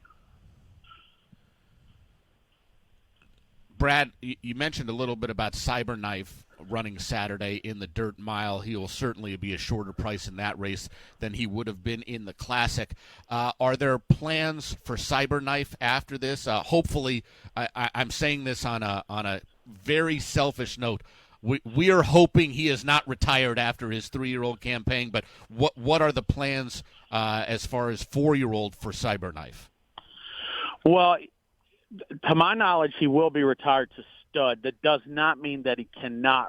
He'll be retired to stud in 2023. Does not mean he cannot race up until breeding season. So, there's a possibility he could return for a race or 2 following the Breeders' Cup as long as he comes out of it in good order, and we see what we need to see from him on Saturday. Have you looked at the race closely at all? I know you game plan before the races, but kind of getting an idea of where you would want Cyberknife to be maybe in the early part of the race. He looks like such a versatile horse. He's run well on or near the lead. He's shown the ability to pass horses if he needs to. that trip he got in the Haskell and the ride by Florent Geroux was just fantastic, where it looked like Tabo was home free at the top of the stretch and he outgunned him to the wire. What kind of trip are you looking for in the dirt mile? Probably won't get that trip, saving all the ground with the post, but somewhere just setting off the leaders is kind of what, once again, as long as he breaks well, somewhere setting right off the leaders, I think would be an ideal situation for him to give his best opportunity to, kick. You really got to be in position here turning for home with this short stretch mile race. So you're going to have to, get your position, half mile pole, 3/8 pole. You kind of have to be right there and moving along well and going forward, because you don't have much. There's not a lot of position changing really in this mile race here at Keeneland once they hit the top of the turn. Brad, we appreciate you taking the time. One last thing before we let you go. As we were coming out of break, we heard the stretch run of Monomoy Girl winning the 2018 Distaff, your first Breeders' Cup victory. Take us back. What did that victory mean to you? And what does a Breeders' Cup win mean, a first Breeders' Cup mean to a trainer? Relief. No, it means a lot. But, they're hard to win. They're very hard to win. I can't remember exactly the number of starters we had prior to her victory. I think it was maybe 5 or 7. But you hear of guys, taking a while to win one. And when you win one, you're like, wow, okay, that's good. And honestly, that day I was like, all right, well, that's great. We got one, and that may be the only one we get, but we got one. So that's great. So I guess maybe a little bit of a sense of relief, but it's great. For her, she was a champion. She meant so much. She was our first big horse that put us on, I would say, the world stage. So it was an amazing feeling. It happened there at Churchill, where she had so much success, and it's a home track for me. So that truly meant a lot, and it was a great day. Well, Brad, really appreciate you taking the time. I know you're a busy man, but we wish you the best of luck both Friday and Saturday, and thanks so much for joining us. Thanks, guys. See you this weekend. Good luck. All right, Brad Cox, he is an 8-time Breeders' Cup winner. Of course, Monomoy getting the job done in 2018 and 20. He's also saddled British Idiom, Covfefe, Aunt Pearl, Essential Quality. Nick's Go, of course, to back-to-back years of Breeders' Cup wins, Dirt Mile in 20, and, of course, the Classic last year on his way to be named Horse of the Year in 2021. Brad Cox has 5 chances to get Breeders' Cup wins in this year's edition of the Breeders' Cup Championships. We're going to take a break. When we come back, we're going to talk a little bit about the upcoming Fasig-Tipton Stars Night of Stars sale, which takes place the day after the Breeders' Cup. This is the Horse Racing Radio Network, your exclusive home for the Breeders' Cup World Championships. There's a corner of Kentucky in Bourbon County, which some refer to as the Promised Land. There's something in the soil and water that make it something special. So special that some of the world's greatest horsemen have staked their claim in the soil just outside of Paris. Iconic names such as Claiborne, Coolmore, Stone, and Darley grace the fence lines which have housed champions for generations. The name Xalapa shines as a tribute to the Gilded Age, sharing the stature and grandeur of its neighbors. Born from the wealth, passion, and imagination of Edward Sims, no expense was spared to fulfill his vision. Sims was in the same league as John Madden and Arthur B. Hancock Sr. as a commercial breeder. The torch has been passed. Welcome to Hill and Dale at Xalapa. Airdrie Stud's Bo Liam has proven to be one of the hottest first-crop sires in central Kentucky. A gorgeous son of the leading young sire Liam's Map, Bo Liam arrived on the national stage with one of the most impressive debuts in the history of Churchill Downs, stopping the clock in 1:08.3, marking the fastest 6 furlongs in history at Churchill. His next 2 races were equally dazzling, as he posted 106 and 107 Beyer speed figures, placing him firmly amongst the fastest 3-year-olds of his generation. The brilliance and support to make it big. Airdrie Stud's Bo Liam. Think about it. Learn the business of horses in the world's only accredited equine business program, the University of Louisville Equine Business Program. The University of Louisville has a legacy of excellence educating and developing industry leaders for over 33 years. Classes are taught by industry experts in the state-of-the-art facilities located in the heartland of America's equine industry. The University of Louisville Equine Business Program. When it comes to horses, we mean business. For more information, visit business.louisville.edu/equine. Gulfstream Park Sunshine Meet offers live thoroughbred racing Friday through Sunday this fall. With stakes races on October 8th, 29th, November 4th, 5th, and 19th, there's plenty of action to bet on.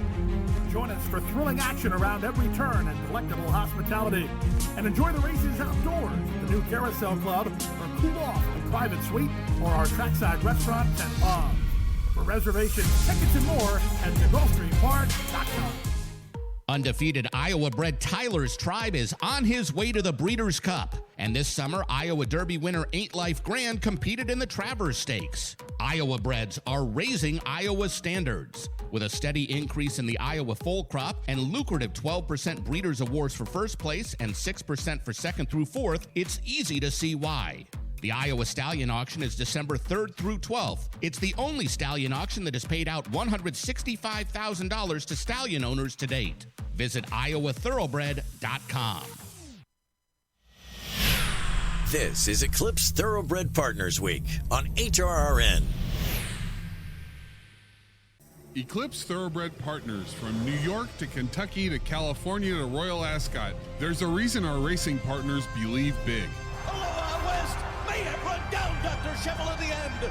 It is Taprit and Jose Ortiz in the Belmont Stakes.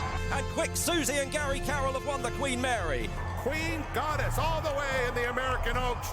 Nest wins the Alabama. Big days, big wins, 11 years running. Visit EclipseTVPartners.com. This is Al Stahl, and you're listening to Horse Racing Radio Network. This is the Breeders' Cup Countdown, presented by Hill and Dale at Xalapa. The quarter mile to go at the Juddmonte Spinster. Here's Valiance coming after she dares the devil. Ollie's Candy looking for running room toward the inside. She's third and now 3 lengths away as Valiance has a narrow lead into the final furlong. Valiance with the advantage. Ollie's Candy runs on at her from the outside. She dares the devil is there toward the inside. Ollie's Candy running out of time. Valiance with the lead. Ollie's Candy trying. Valiance prevails by 3/4 of a length for Luis Saez over Ollie's Candy in 1 minute 49.76 seconds in the Juddmonte Spinster. That was Kurt Becker on the call of the 2020 Spinster, won by Valiance, another success story for our over at Eclipse Thoroughbred Partners. You're listening to Eclipse Thoroughbred Partners Week here on HRRN. Welcome back to the Breeders' Cup Countdown presented by Hill and Dale at Xalapa. Bobby Neuman, Jude Feld. Jude, one of the intriguing events this weekend, not called the Breeders' Cup, is the Night of Stars at Fasig-Tipton, which takes place the very next day on the 6th of November. And a lot of Breeders' Cup ties, as always, to this Fasig-Tipton sale. And it's a remarkable sale because there are horses that are going to be running in and possibly winning Breeders' Cup races Friday or Saturday that are going to be up for sale on Sunday. Yeah, it's a very unique situation where some of the stars of the Breeders' Cup are going to be up for auction the next day, and you can imagine that the people that are selling those horses are quite interested in the results because somebody's going to try to step in and get a special horse right after the Breeders' Cup. I think we have Midnight Bisou, who seems like she's entered and withdrawn from this sale year after year. She's back in, actually, this year. She's going to go in. Speaking of good fillies and mares offered at the sale, Secret Oath, this year's Kentucky Oaks winner, she hasn't performed as well post-Oaks as she did pre-Oaks, but she looks like she's training well for the Breeders' Cup Distaff, and win or lose, she's set to go in the sale as well. Yeah, there was a poll on Twitter the other day of which filly was going to win the Distaff, and she won the poll. I was little bit surprised by that, actually, with the depth of the field with Malathat and Nest. Were there only Wayne Lucas employees that were voting in this? I don't know. That seems like that seems like a skewed. She was 35%, I think. 1 out of 3, yeah. Or like the favorite. So interesting. I think you and I would both be surprised if she won the Breeders' Cup Distaff. I would be. Personally, I'm not sure if her current form could play with them. Obviously, she was good enough to beat Nest at one point in her career, but regardless of what she does in the distaff, she is going to be an intriguing name on Sunday in that Night of Stars at Fasig-Tipton. No question about it. All right, we are going to take a break. When we come back, we're going to be joined by Conrad Bandaroff. He's the vice president at Denali Stud, and they always have major ties to the Breeders' Cup. This year is no different. They sold Malathat, who is certainly going to be one of the favorites in that aforementioned Breeders' Cup distaff. They sold both Longines and Blazing Sevens, 2 major players in the juvenile. Raised Arrest Me Red, who's a player in the turf sprint this year. And, of course, we're involved as far as graduating horses like Kentucky Derby winners Animal Kingdom and Real Quiet back in the day. Conrad, always a great guest. He's going to join us after the break. You're listening to the Breeders' Cup Countdown presented by Hillendale at Xalapa on HRRN. Curling, the classic sire. They're off in the Derby City Distaff. And obligatory. And it's got to be Clariere in the 5th Stakes. Nest, much the best. She won by better than 10 lengths in this coaching club. American Oaks, Cody's Wish with the upset in the Fargo. And Malathat has won the Personal Ensign Stakes. Curling, standing at Hillendale. This proven son of Giants Causeway has sired 7 millionaires. With over 10% stakes performers, his recent top runners include Tarabi, placed in the Grade 1 Spinaway and Breeders' Cup Juvenile Fillies, Grade 2 winner Plum Ali, multi-millionaire Shivaji, plus these standout performers. Now his biggest book in the past decade will be 3-year-olds in 2022.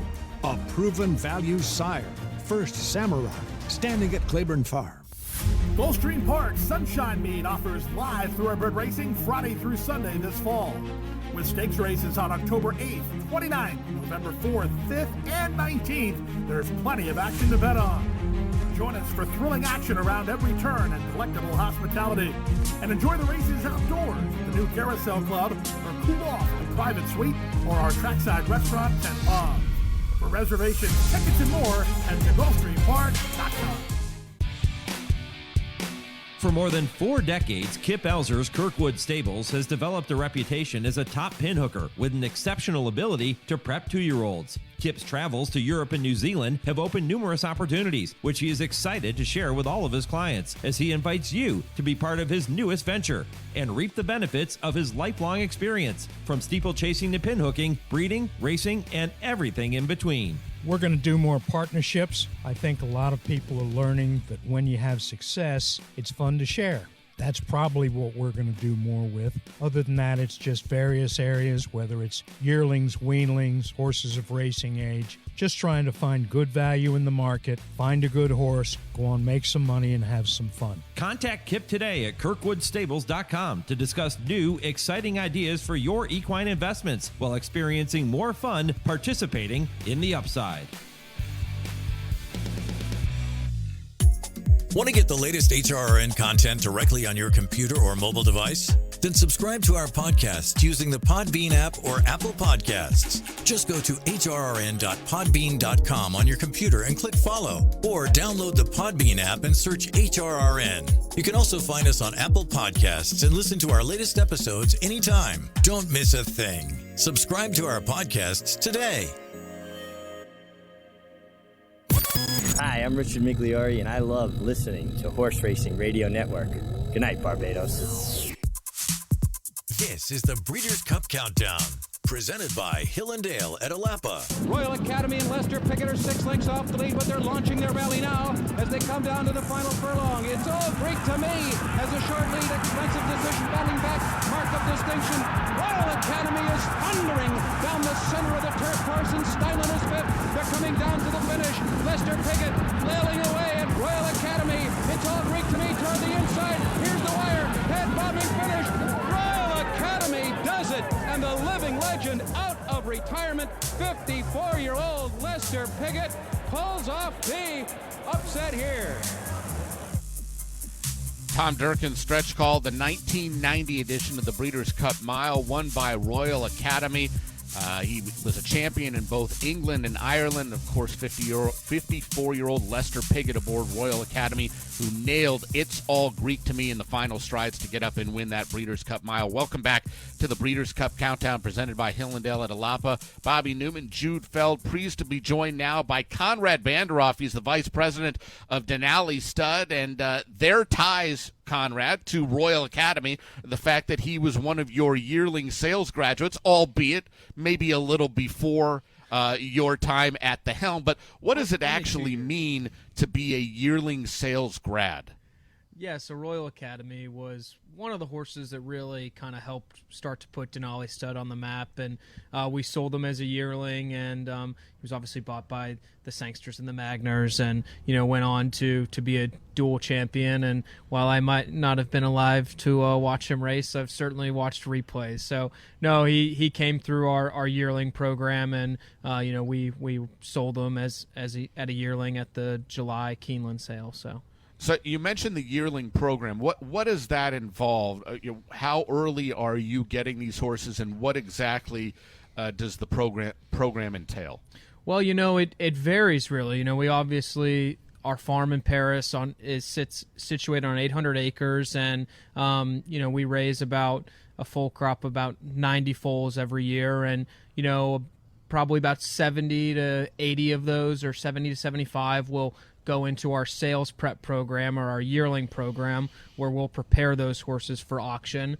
But we also, represent some of the major breeders in the industry, the likes of Stone Street, Windstar, Pin Oak Stud, and Bridlewood, Three Chimneys. And, the yearling program is different for horses like those. They're raised and prepped by their breeders, and they've got fantastic programs and fantastic team, and those horses will just ship into us at the sales, and we assist them in presenting and selling their horse. So it varies from us, from getting the mare in foal to foaling the mare, raising that ensuing foal, to taking it to auction, to just having the horses ship into us at the sale, and then we take over. And you have a legion of customers that use you every year for their breeding operations and send their horses to you because you've developed that trust over the years. Yeah, we've our motto is we raise and sell Saturday afternoon horses, and this weekend is the ultimate show of that. We're represented by several graduates, including Arrest Me Red, who was born and raised on Denali and is gonna try to be the other Wesley Ward horse to beat Golden Pal. And then on Friday we've got Blazing Sevens, who we sold as a short yearling for Tracy Farmer, and has been training great. I thought he looked awesome this morning, and we're selling his dam Trophy Girl at the Night of the Stars sale on Sunday night. She's in full to Essential Quality. On Saturday, we'll be represented by Malathat and the Distaff, who was a yearling graduate. We sold her in Book One in September for $1,050,000, and it's always funny that just the way things work out.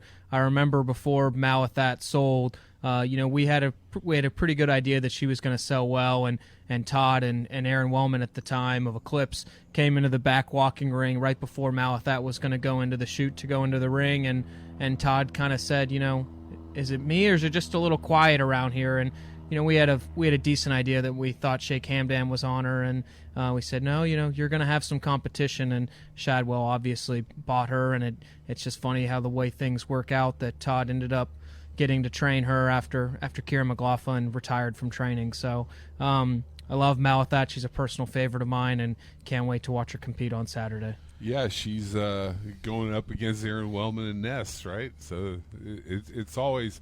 That's the thing about racing. You never know what's going to happen or what you're going to end up with. It makes it exciting. Absolutely. It's the ultimate theater. Yeah. Mm-hmm. mentioned coming out of break that you guys have not only been involved with several Breeders' Cup runners, as you are this year, but been involved in graduating some Kentucky Derby runners as well, with Animal Kingdom and Real Quiet coming to mind. When it's these big kind of races, the Breeders' Cup Championships or Triple Crown races, how big of a feather in the cap of Denali Stud is it when your grads or horses that you've raised or sold end up winning? I mean, it's the ultimate dream. It's everything that we do at the farm, at the sales. It's all striving to try to help horses get to these kind of events and onto this kind of platform and podium.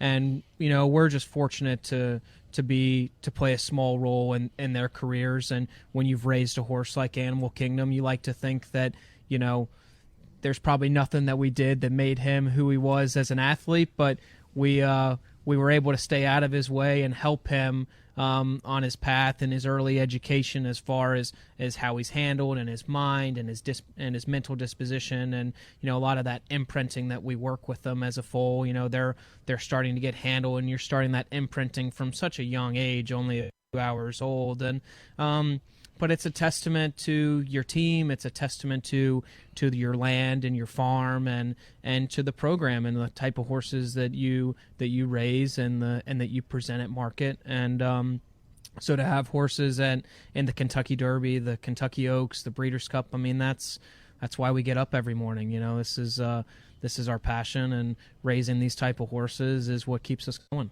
It's so important. I mean, people have no idea. They come out to the races and they see the horses run and they think, oh, that's just a racehorse.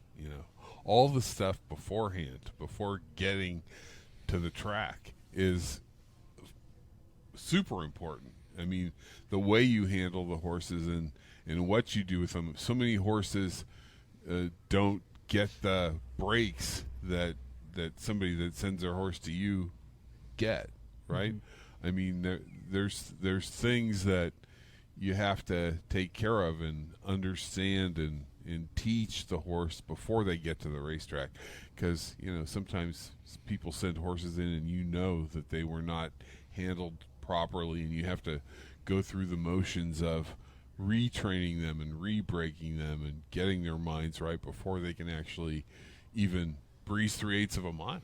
So. Yeah, you've got to get them ready so that the next person in the process can be set up for success, whether it's the 2-year-old pre-training or the trainer down the line. And it's when you think about it, to get a horse in the starting gate for the Derby, it's a 4-year process. You're planning the mating. You got to get the mare pregnant, then she's got to deliver a live foal, and so it's it's an incredibly long and there's lots of opportunities for there to be obstacles and roadblocks, and so just to get here is an amazing accomplishment, and we're very privileged to be able to be represented by some great horses this weekend. Yeah, absolutely. And I don't know if you ever heard of a trainer named Shea Knight or not, but Shea Knight was one of the first quarter horse guys to come to the thoroughbred business, and he used to say all the time, you should be able to rent the winner's circle. All the stuff that you have to go through in order to get a horse to the winner's circle, and he goes, you're in there for like 30 seconds, they take your picture, and then you're gone, and Lord knows when you're going to be able to get back in the winner's circle. And what you do is kind of a tribute to his theory, of being able to have a party in the winner's circle, because it's so much BS, for lack of a better word, that you have to go through in order to get there, that 30 seconds really doesn't seem 30-second lease, year by year lease. It's all about, well, you had this horse, you had Animal Kingdom, but what have you done lately? That's right. That's exactly Don't give tracks any funny ideas of more ways they can make money by renting out the winner's circle.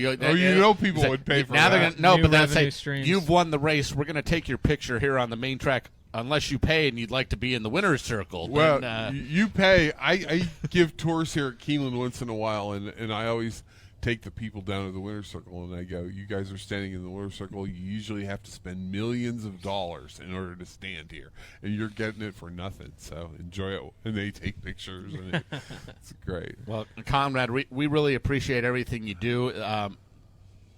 You and the team at Denali obviously do a fantastic job, and the website's really easy to navigate, denalistud.com, and you can see the who's who have been through some sort of program there at Denali Stud, whether they're weanling graduates, yearling graduates, horses that you've simply been on the sales end, or horses that you've raised.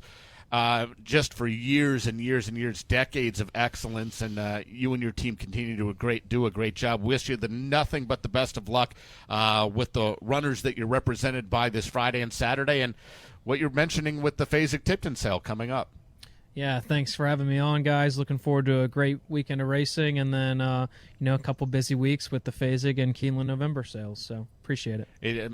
What was the name of Wall Street 2? Money never sleeps. Money never sleeps, my friend. And but you guys are doing it right, and we really appreciate it. Thank you so much. All right, Conrad. They do a fantastic job. They're at Denali Stud, and it just. Decades of excellence down there, and it's going to continue for a long, long time. Speaking of excellence, before we go to break, mentioned earlier that we saw that very regimented procession of the Aidan O'Brien runners. We just saw the Charlie Appleby Godolphin runners in a similar kind of procession on the turf. What's amazing to me, Jude, and it amazes me every time I see it, is how well behaved these runners are. Listen, a lot of them are very high-strung. They're not out there with ponies for the most part. They're just kind of single file, like this is the way they're taught to do it. I wonder if going out, for lack of a better term, in a pack like that is a calming influence on these runners. I'm sure it is, and the way that they're trained at home, is a lot more horse-friendly than the way we do it here with horses in 12x12 stalls for 23 hours a day, and they have a chance to be a horse more often than our horses do. So I think it's better. All right, we're going to take one more break. When we come back, we'll wrap up the show, let you know on what's coming up on tomorrow's edition of the Breeders' Cup Countdown. This is the Horse Racing Radio Network, your exclusive home for the Breeders' Cup World Championships.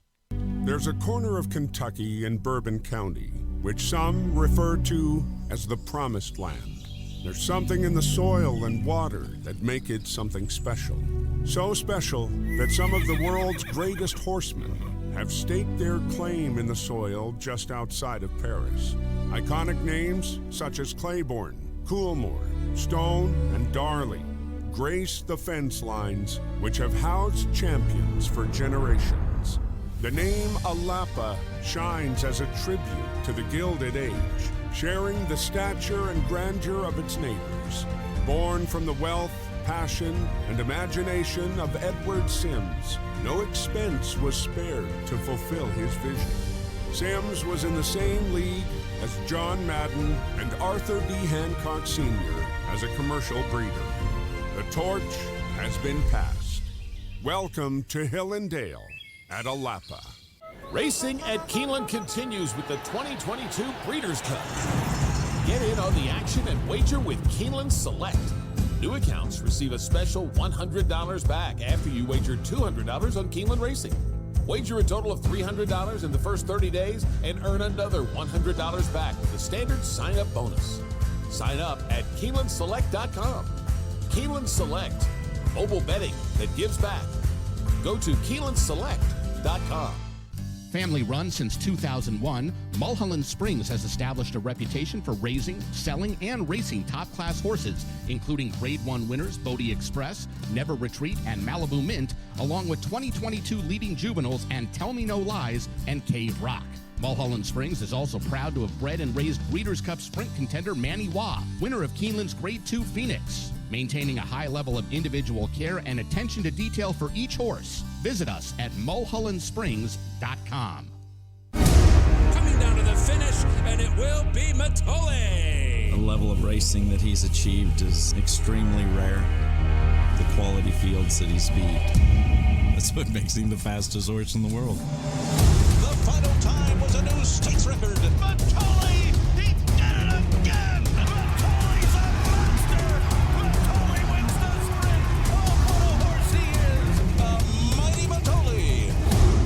outstanding at Spendthrift Farm. Hi, Tony. Hey, Matthew. There's a reason why Tony's Steaks and Seafood is my favorite restaurant. It's because I want to feel part of the family. Isn't that right, Tony? That's right. There's a saying on the wall that I truly believe in. There's always room for one more at our table. We just want you to be part of our family. And believe me, you will be. It's Tony's Steaks and Seafood right across from Triangle Park. Visit them at TonySteaksandSeafood.com. This is the Breeders' Cup Countdown, presented by Hill & Dale at Xalapa. Welcome back. We had a great show. Our thanks to all of our guests for joining us this morning. Want to remind everybody, tomorrow, the final of the 3 Breeders' Cup Countdown shows presented by Hill & Dale at Xalapa. John Sadler set to join us tomorrow, as well as trainers Bob Baffert and Doug O'Neill. Mike Newton from Eclipse Thoroughbred Partners going to be on the show. Our good friend James Scully going to do some handicapping. And Ned Toffey, the general manager from Spendthrift Farm. Tonight, it's a special edition of the Trainer Talk. Breeders' Cup November Sale Edition with trainers Neil Pesson, Brendan Walsh, and Brad Cox talking about their horses scheduled to be offered at Fasig-Tipton's Night of Stars on Sunday. For our producers Lee Delapina and Sean C., my co-host Jude Feld, I'm Bobby Neuman. Thanks for joining us on the Breeders' Cup Countdown presented by Hill & Dale at Xalapa. Tomorrow's Breeders' Cup Countdown, once again, 8 to 10 a.m. live here at Keeneland.